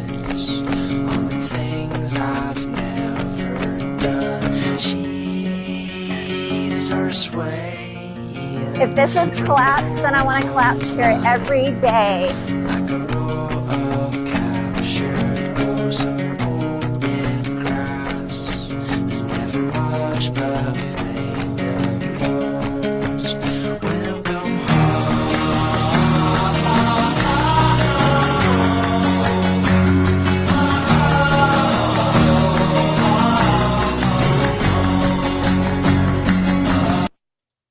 So that, ladies and gentlemen, is what Portland, Oregon looks like. So excellent use of social media to kind of set the record straight, while Trump goes around going, it's like a war zone. It's a war zone. We got to deploy the National Guard. Wow, I was really struck by that video, and I just thought, I would definitely go there. If the United States wasn't kind of a fascist regime right now, if it wasn't like the new North Korea, I would go there. I would support it by going there and, staying for a few days. And it just looked like a beautiful place. I mean, hey, maybe the scenes are cherry picked. You let me know. Let me know in the comments if you know anything about. See any new comments? Oh yeah, thank you, Sweet Pea, for. Oh yeah, maybe you were letting me know that you could you could see Instagram when I was sharing it from my desktop, but I couldn't confirm that it was. Anyways, I should have just looked at. Well, there's such a delay between my monitors and what's going on right now. Like, while I'm saying this, you won't hear it for another 10 seconds, something like that. It's a pretty big delay. So yeah, I wanted to show you this, or not this one in particular, but I'll just very quickly replace this with this one. Just who does this guy remind you of? Like the suck up in school. It was just terribly insecure and wanted so badly to be the teacher's pet. Greg Abbott. Hey, you know, if JB, well, this is, yeah, this I believe came about when JB Pritzker was saying, look, you know, we're filing a temporary restraining order to get the Trump regime to not send troops, not send National Guard, not to federalize the National Guard in Illinois. Yeah, Canadian here again, so I'm Chicago, Illinois. Yeah, I'm learning my American geography, taking it up a notch. So then Abbott here, he's like, "Oh, you can have our National Guard. You want our National Guard?" I don't think he's fully getting it, but that doesn't matter. That doesn't matter with the Trump regime. Obviously, a governor from one state cannot authorize the federalization of the National Guard to be used in another state. Where do these guys even come up with this stuff? But of course, the Trump regime would be all over this. Stephen Miller would be like, oh, no, that's exactly what the Constitution says. It doesn't say anything like that. Posse Comitatus Act doesn't say anything like that. Doesn't allow some other governor from another state to authorize their own National Guard to be deployed in some other state. I suppose if they were asked by the governor of a state, like, hey, can you please help with this forest fire or something? Could you send your National Guard to help with this forest fire or something like that? I'm sure that could work, but not. You can't impose your National Guard, like your state's National Guard, onto another state. Absolutely ridiculous. So you heard JB Pritzker there if you were with us for this live stream. And forgive me, it's been a bit of a long one. I will be signing off soon. But JB Pritzker said they filed their TRO, their temporary restraining order. And they are looking to hear back on that day after tomorrow. So maybe we'll go live then. But these days, the situation is so fluid, and the States is such a wreck right now. You just can't even keep up with it. But I thought I would jump on and cover this as soon as I heard that the Illinois National Guard was refusing to be deployed. Now, I have not independently, I've not been independently been able to verify that. I got that from good authority from Brian Tyler Cohen and his guest who was who's a lawyer who was reading the statement from the Illinois National Guard and quoting from it. So maybe that statement, you heard JB Pritzker talking about the 300-page TRO that they filed. So, or maybe it was 300 supporting, I think it was 70 pages and 300 pages of supporting documents. Maybe it was one of the supporting documents in there. I don't know. But yeah. Yeah. Sweet Pea says, "Oh, they get it. They get it. They know what they're doing. They know it's wrong. They're just willing accomplices." Absolutely, absolutely. Yeah, I won't go on to talk about this issue that Sweet Pea raised a while back.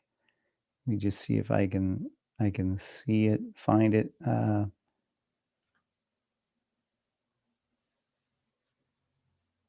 Yeah, this one here. And they're insistent the whole country will be red in 26. Here's the thing.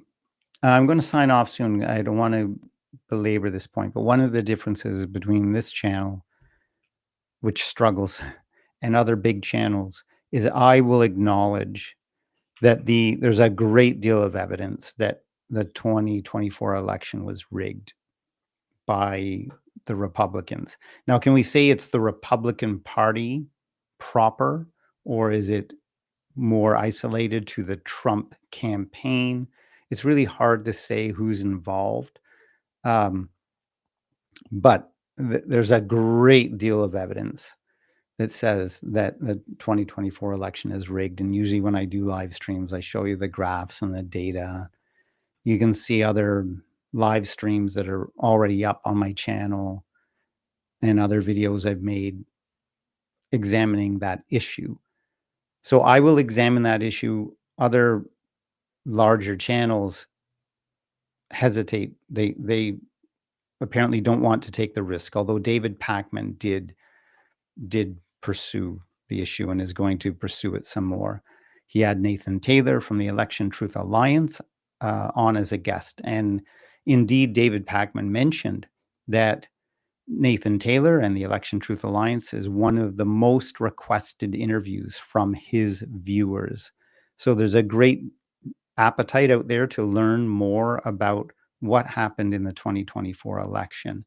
Obviously, just to summarize, Donald Trump won 49.8% apparently of the popular vote, yet won every single swing state by just above the margin that would allow a recount to be taken. So the odds of that round to 0. Beyond that, no counties at all flipped from Republican to Democrat. That apparently has only happened once before, in the election between Hoover and FDR, right after the Great Depression. Not even after, during the Great Depression. So everybody in the country blamed Hoover. So, there was a tremendous vote, tremendous support for FDR. Again, the odds of that happening round to 0. You can never say that the odds are 0%, but if you round within just even to a great deal of decimal points, it still is 0. So that kind of thing just doesn't happen in nature. So yeah, I won't show you the graphs and the data right now, but when you look at the graphs, it's very plain to see that it was a rigged election. As I say, if you have a knowledge, a foundation in statistics, then when you look at the data, it's kind of like looking at a burnt down house. The average person with enough life experience can look at a burnt down house and go, "Oh, that house burnt down." They're not going to be confused looking at the house and thinking, "Gee whiz, what happened to that house? Was it a tornado? Is it mold damage?" Like you see a burnt down house and you just know it's burnt down, or it was burnt down. Now, that doesn't mean you know how it burnt down. It doesn't mean you know who burnt it down, or if somebody burnt it down. Was it intentional? Was it an accident? Was it lightning? Was it wiring? right? You won't know how, but you can look at it and go, that's a burnt down house. Well, it's the same with the data. So when you look at the data, okay, I could do this very quickly, just so you don't, anyone who's watching for the first time going, okay, was this guy crazy or something? Because he sounds like an election denier. Well, I can just very quickly share my screen here. So let me see, I'll pull this over here. And I'll jump over here and I will do a little screen share here. Election Truth Dashboard. All right. So hopefully you can all see this. Oh, again, with it not showing me. So, Sweet Pea, can I impose on you to tell me whether you're seeing the Election Truth Alliance dashboard here? And I will. I'm not. Well, yeah, maybe we'll try this. Let's try this. So what we're looking at here, let's take a look here. That's pretty weird. How about vote share turnout scatter plot? What's this look like? Yeah, this is pretty weird. So this looks weird because it's a mix of Minnesota, that's new. This is a new. I'm going to go back here and just see if can't see it. Darn it, you can't see it. So this has really been bugging me today. Let me delete this screen. I'll add a new screen, a little camera screen, and I will add a little screen share. Let's see if this can work.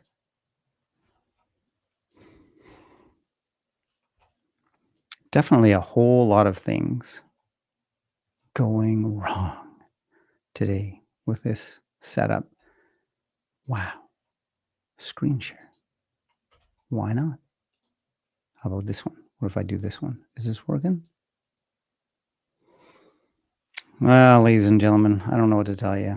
I don't know why I can't make this thing work today. But you've been very patient, very kind, very supportive. Thank you, Sweet Pea, for letting me know that you couldn't see the Election Truth Alliance data dashboard. I'm going to scrap this program because this program here that I set up today has worked terribly on many different levels. But I will just mention to you folks, if you're interested in learning more about the 2024 election and the evidence that it was rigged, go check. There's a few places you can check out, but the main one is the Election Truth Alliance. So you can find that at electiontruthalliance.org.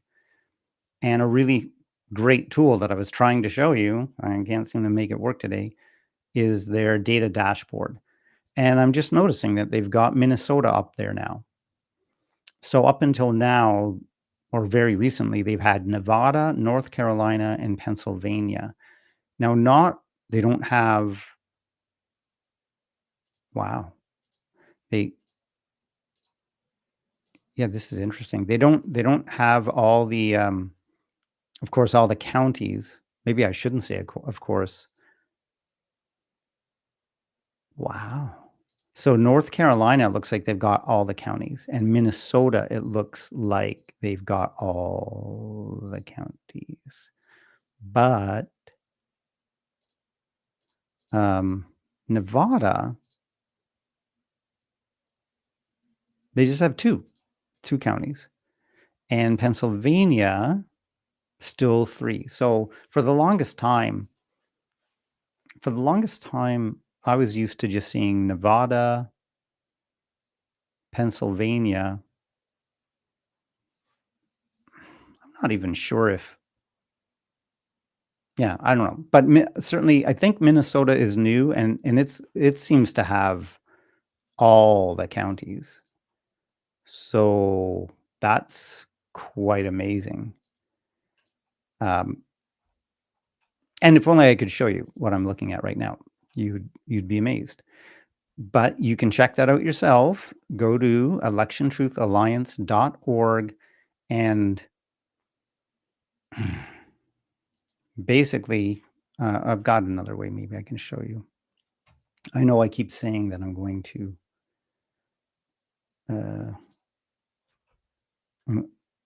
I'm going to end this session, but maybe I've got another way I can show you.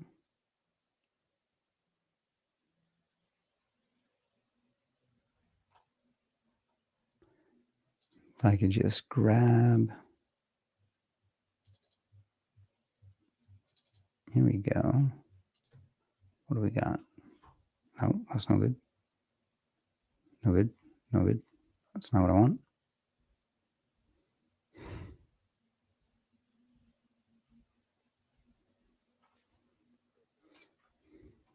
Not what I was looking for.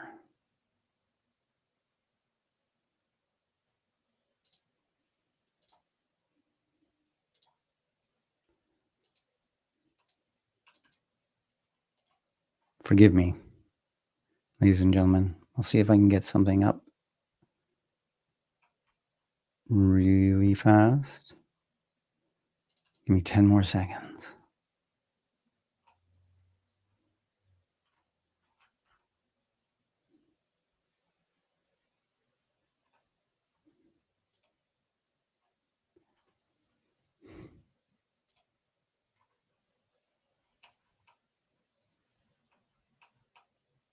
Here it is. Found it. Okay, I'll put this one up. It's something I made.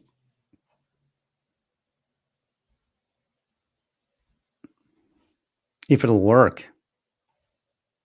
Look at that. It actually worked. All right. So and then I'll just turn myself around here.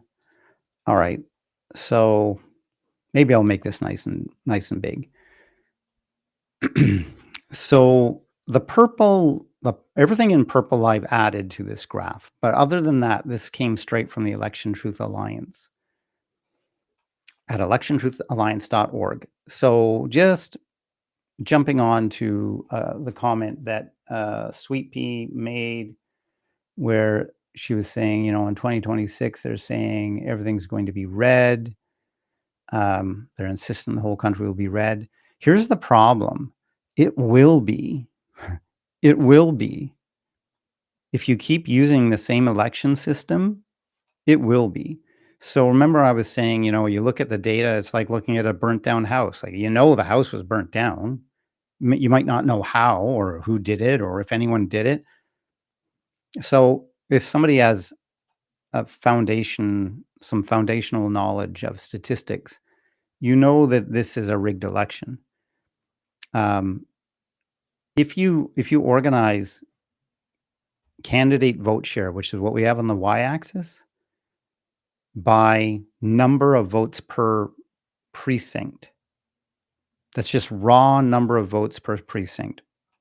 So down low on the y-axis, you see the very, very small precincts that many of these have under 100 votes in them. And up, the biggest ones we have here are like sitting at around 1,700 votes in them.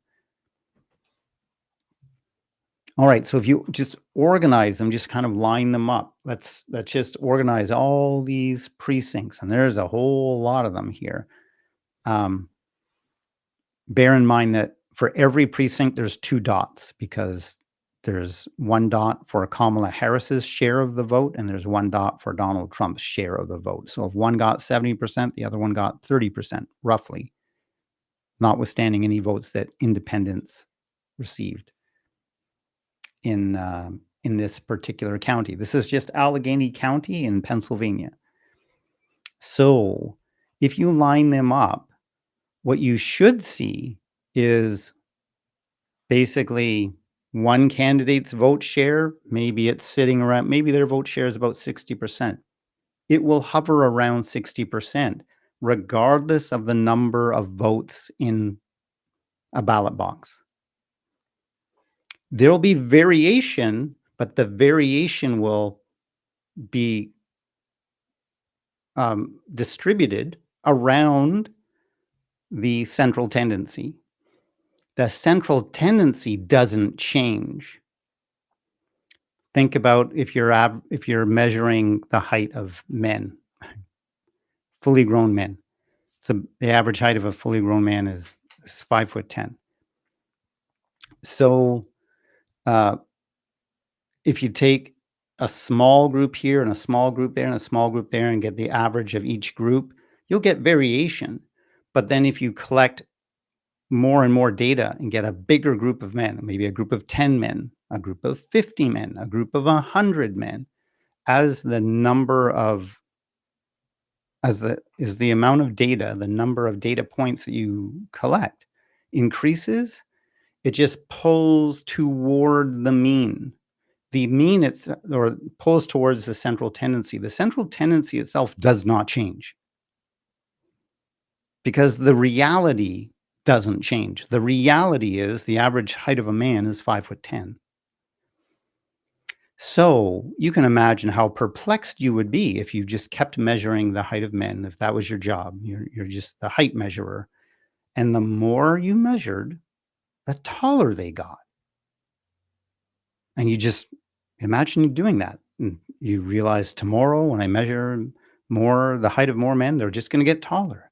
And then the day after that, they're just going to get taller. That's not how reality works.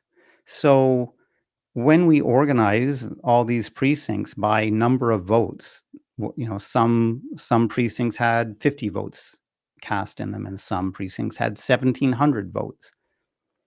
As the number of votes per precinct increases, you should just see that data pulling towards the mean. But here you see the mean or the central tendency changing drastically at approximately 300 votes per precinct. So this seems very algorithmic. It seems very programmatic, like a program kicked in.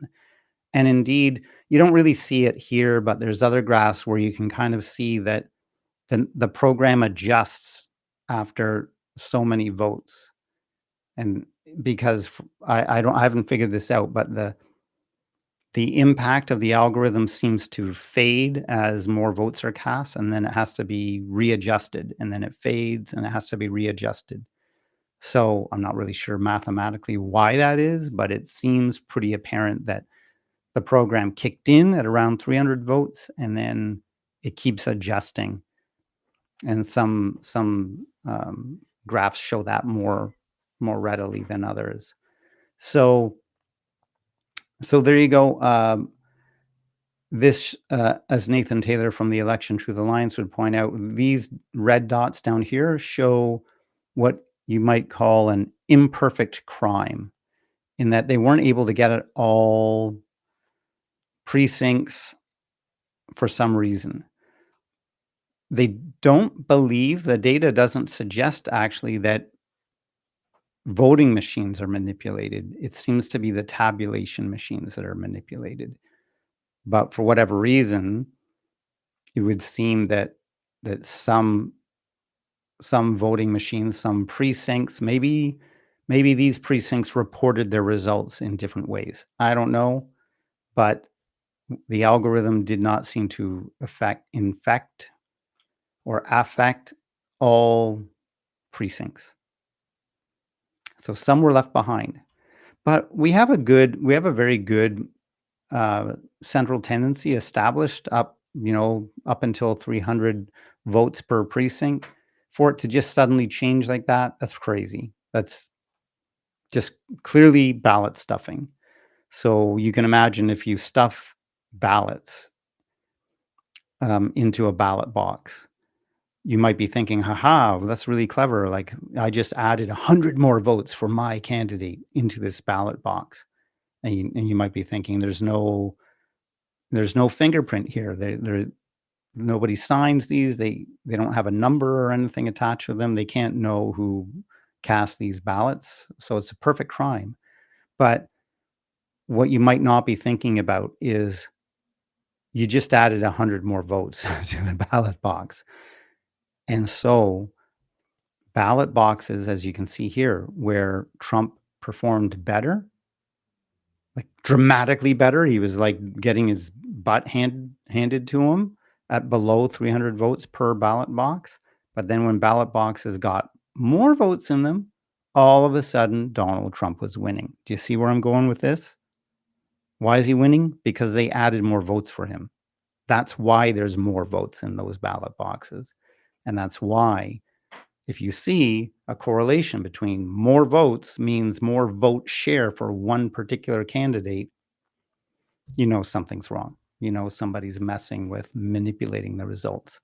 So this is just some notes that I've added to one particular graph. You can see a lot more graphs like this.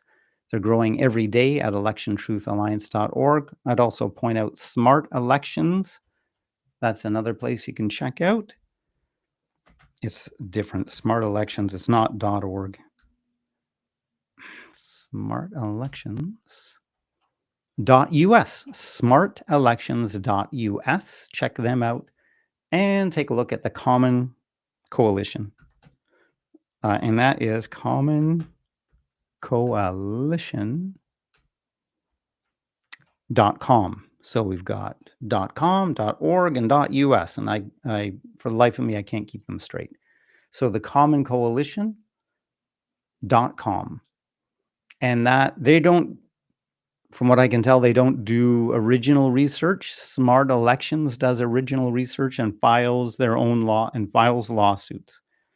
And the Election Truth Alliance rules at doing data analysis, collecting data analysis and organizing it, collecting data and analyzing it. And then so Smart Elections is using some of their data. Common Coalition is using their data. And a number of lawsuits are moving forward, asking counties like Rockland County in New York to recount the votes. It's not officially a recount. It would be an audit, but they just want to see, hey, do the paper ballots actually match these results that we got from the election? It wouldn't overturn the election, but it would examine this question about whether the election was rigged or not. So, oh yeah, and we've got another note here. Forgive me. What was this here? I've met way too many people who can't verify their vote, plus odd instructions. Yeah. Yeah. If you voted Democrat, I've yet to hear of someone. I mean, I'm not saying I've talked to hundreds of people, but I've yet to have heard one person who voted Democrat, say by mail, who has been able to verify their vote. Not one. So what do we got here? We got a great analogy. I'm chuckling over here. Maybe that analogy was about the burnt down house. Let me know. Let me know if it works. Yeah. So when we look at this data, it's like, it's ridiculous. I can show you one other thing too. Let me see if I can, given that this one worked and given that I now know where that data is. Let me see if I can. Yeah, I think this is the one. So when it's not manipulated, this is what it should look like. You see how the data, it's not a straight line, and there's variation in the data. Of course, there's always natural variation. And these are the two issues that people get mixed up. Natural variation versus a change in the central tendency. The central tendency doesn't change. So you'll have natural variation like what we see here between, look at all the blue dots there. They're not all in a straight line. They're hovering just below 80% for Kamala Harris, and they're hovering just above 20% for Donald Trump. There's a lot of variation, and there's more variation, like I was saying, with lower amounts of data in precincts that had very small numbers of votes. Of course, you're going to get more variation. If you measure the height of just one guy there and one guy, like randomly, one guy, you're going to get all kinds of variation. Measure the height of 100 guys and average their height. Now you're going to start getting really close to 5 foot 10. And then you measure 1,000 guys, it's going to be right on 5 foot 10. That's the law of large numbers, right? So here we're seeing the law of large numbers play out perfectly. Less data means there's more variation. More data means there's less variation. You know, these upper precincts here, the highest precincts have more than 2,500 votes in them. And many of these smaller ones have like 100 votes in them or less. So when you think about it, one precinct on the high end is like 25 of the smaller precincts put together. So I think your eye can tell you, if you imagine gathering up 25 of these smaller precincts, what would the average be? It'd be sitting right around 78%, right? And then when we have a larger precinct, what's the average? It's right around 78%. That's what you can expect from data. Data is not wild. If there's one thing I could help convince people of, or one thing you can walk away from this with, is the understanding that data is not wild. Data doesn't just do crazy things. You know, like, oh, it's a wild, crazy world. Oh, you never know. You know, so people might look at this and go, the world's a crazy place. You don't know. That's just, natural variation. No. The natural variation is what you see around the trend line. But seeing the trend lines suddenly shift, like dramatically, where Kamala Harris is just killing it. She's just killing it in precincts with votes that are under 300 votes. And then all of a sudden they switch. they literally switch. After, say, 300 votes, all of a sudden Trump is winning. He was losing so badly. Look at how badly he was losing. Like the average was below 20% here for him. By my eye, I think that's fair to say. It might have been around 20%. Might have been 22%, but you get it, right? He was getting his butt handed to him. And then something kicks in, and all of a sudden he's winning. Data doesn't work that way. Not in nature. So that was manipulated. This is what it should look like. This is manipulated. So when they say, as Sweet Pea was saying earlier today, when they say, they're saying that everything's going to be completely red in 2026, it will be if you don't fix the election system.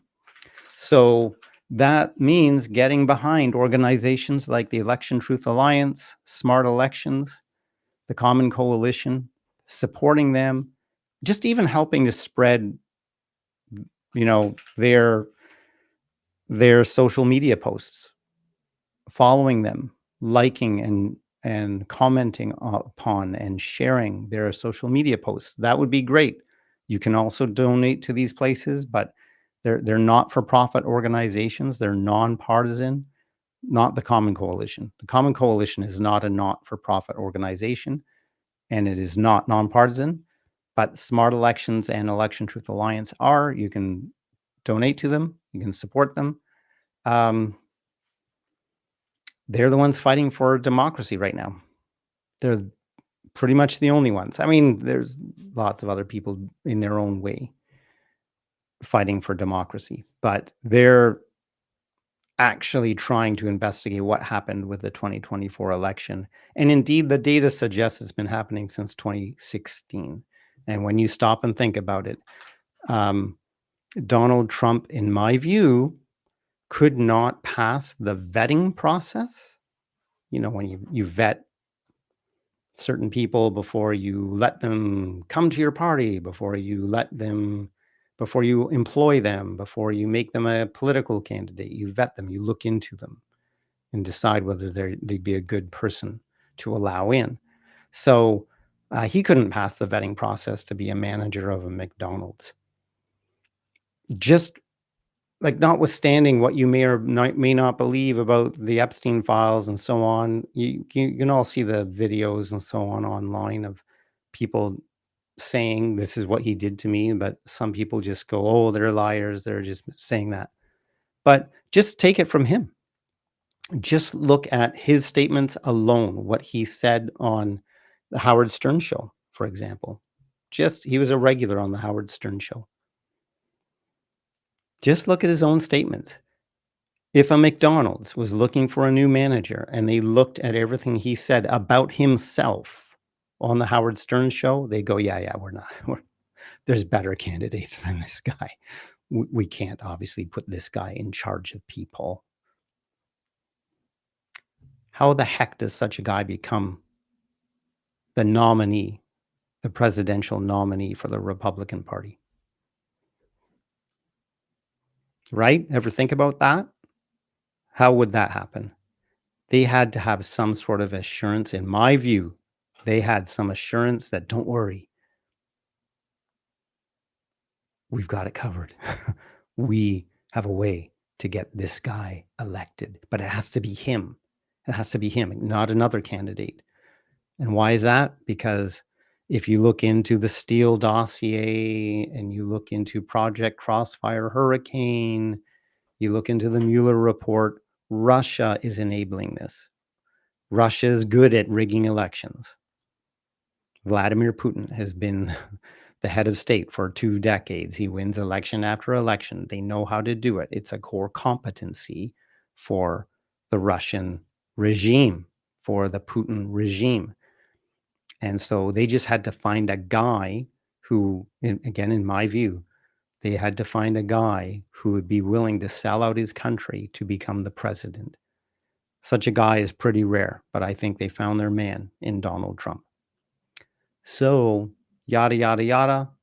Since 2016, it appears, the data suggests that the elections have been rigged in favor of Donald Trump. So there you go, ladies and gentlemen. Thank you so much for joining me. I'm just going to check the messages, see if there's anything new here. Yes, just confirming. Yeah, Sweet Pea was saying that it's a good analogy. Sweet Pea, I apologize for missing all your notes here.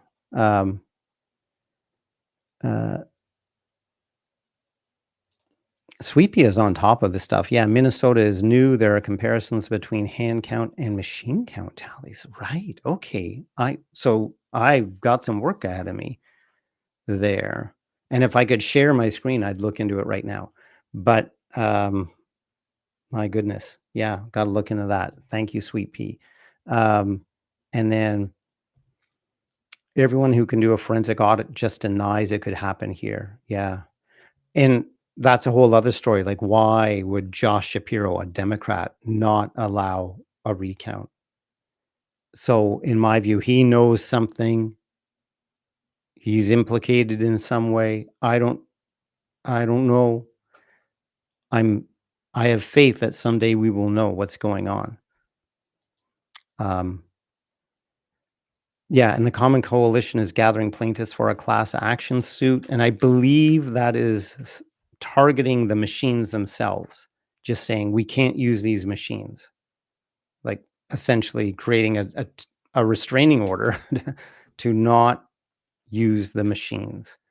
And that's a great attack vector. That's a good way to do it.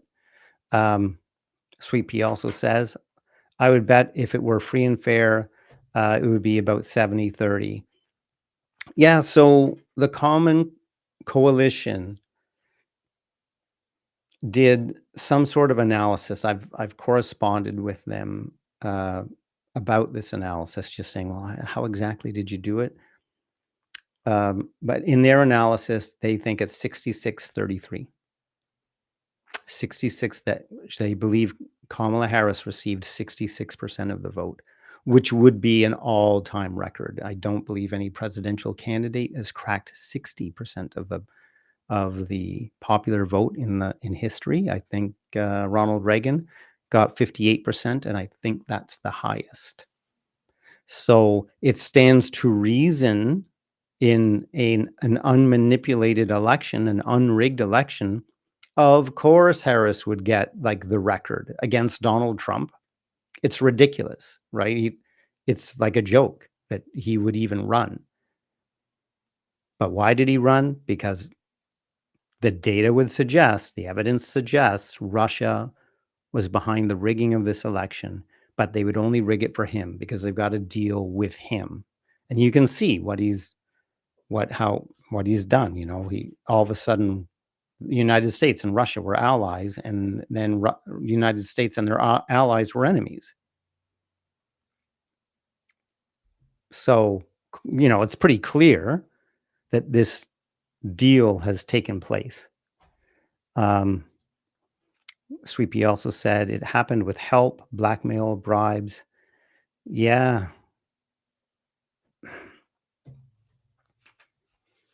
It has to be something really serious, like really serious for Kamala Harris, especially like Kamala Harris must understand all this. She must know that maybe she's hoping the data will speak for itself, whatever, but she's refusing, as far as I know, she's refusing to even say that the election was rigged. But to my knowledge, lots of people presented her with evidence about, you know, that it was rigged and suggestions about how it was rigged. Yet she didn't do anything. Yeah. Have you seen the defected KGB agent interview from the 80s? Yeah, long game playbook. Yeah, I haven't seen the interview, but I've read about it. I've read quotes about how they were grooming Donald Trump. They identified him as having the right set of like psychotic tendencies, you know, the narcissism, and how he could be easily swayed with flattery and favor and so on. And he just didn't have any, he's essentially a sociopath, maybe a psychopath, I don't know. And they said, okay, this guy, we can get him to do anything as long as there's something in it for him. So I have read about that. Yeah. And again, in the Steele dossier, there's another report. It's a very long, a long name. I've got it written here somewhere. If I look up Steele. Yeah, there's another report called Assessing Russian Activities and Intentions in Recent U.S. Elections. That's the name of a report. It's by the ODNI. I should have written down what that stands for. I'll find that for you right now. It's a senior level agency that provides oversight to the intelligence community. Office of the Director of National Intelligence. How often do you hear about that office? So the ODNI. So they have a report. You've got the Mueller report. You've got the Steele dossier. You've got Crossfire Hurricane. There's investigations and evidence up the wazoo that establishes that Russia was helping rig this election for Donald Trump. And Sweepy says the interview is on YouTube, or it had been. Sweepy, if you can find that interview, I will watch it and incorporate it into some of my videos. I don't know why I've never looked for that before.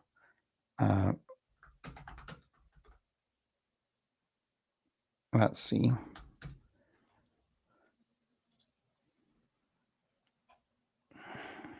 Yep, still there.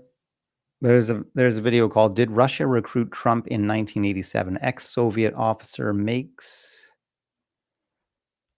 claims. So I will look into that. I will look into that, Sweet Pea. Thank you so much. So, ladies and gentlemen, I have kept you online far too long. Let's all get out. It's still a beautiful day out there. Where I don't know what it's like where you are, but it's a beautiful day out right now. Beautiful in a climate change, global warming kind of way. Like it's not supposed to be this warm right now, but it is. It's like summer. So thank you all. Thank you all for tuning in. This video will be up in a few minutes. It's a long one. It's got to be one of my longest live streams. Thank you all for your very kind attention and engagement and insight. You know what Sweet Pea is raising here about check. This is very good. It's a really good background to all this stuff about the Steele dossier and Mueller report and Crossfire Hurricane. How on earth the Democrats just sat back and let all this happen? That's the biggest part of this mystery. Biggest part. I have faith we'll find out someday. Until then, I thank you. Thank you, Sweet Pea. Thank you for everybody. Yeah. Oh, right. Okay. I'll see if it was black and white. I'll check this video out right now. But yeah, until then, maybe next time I'll be sharing some of that interview. Thank you all. Thanks everybody, and I will.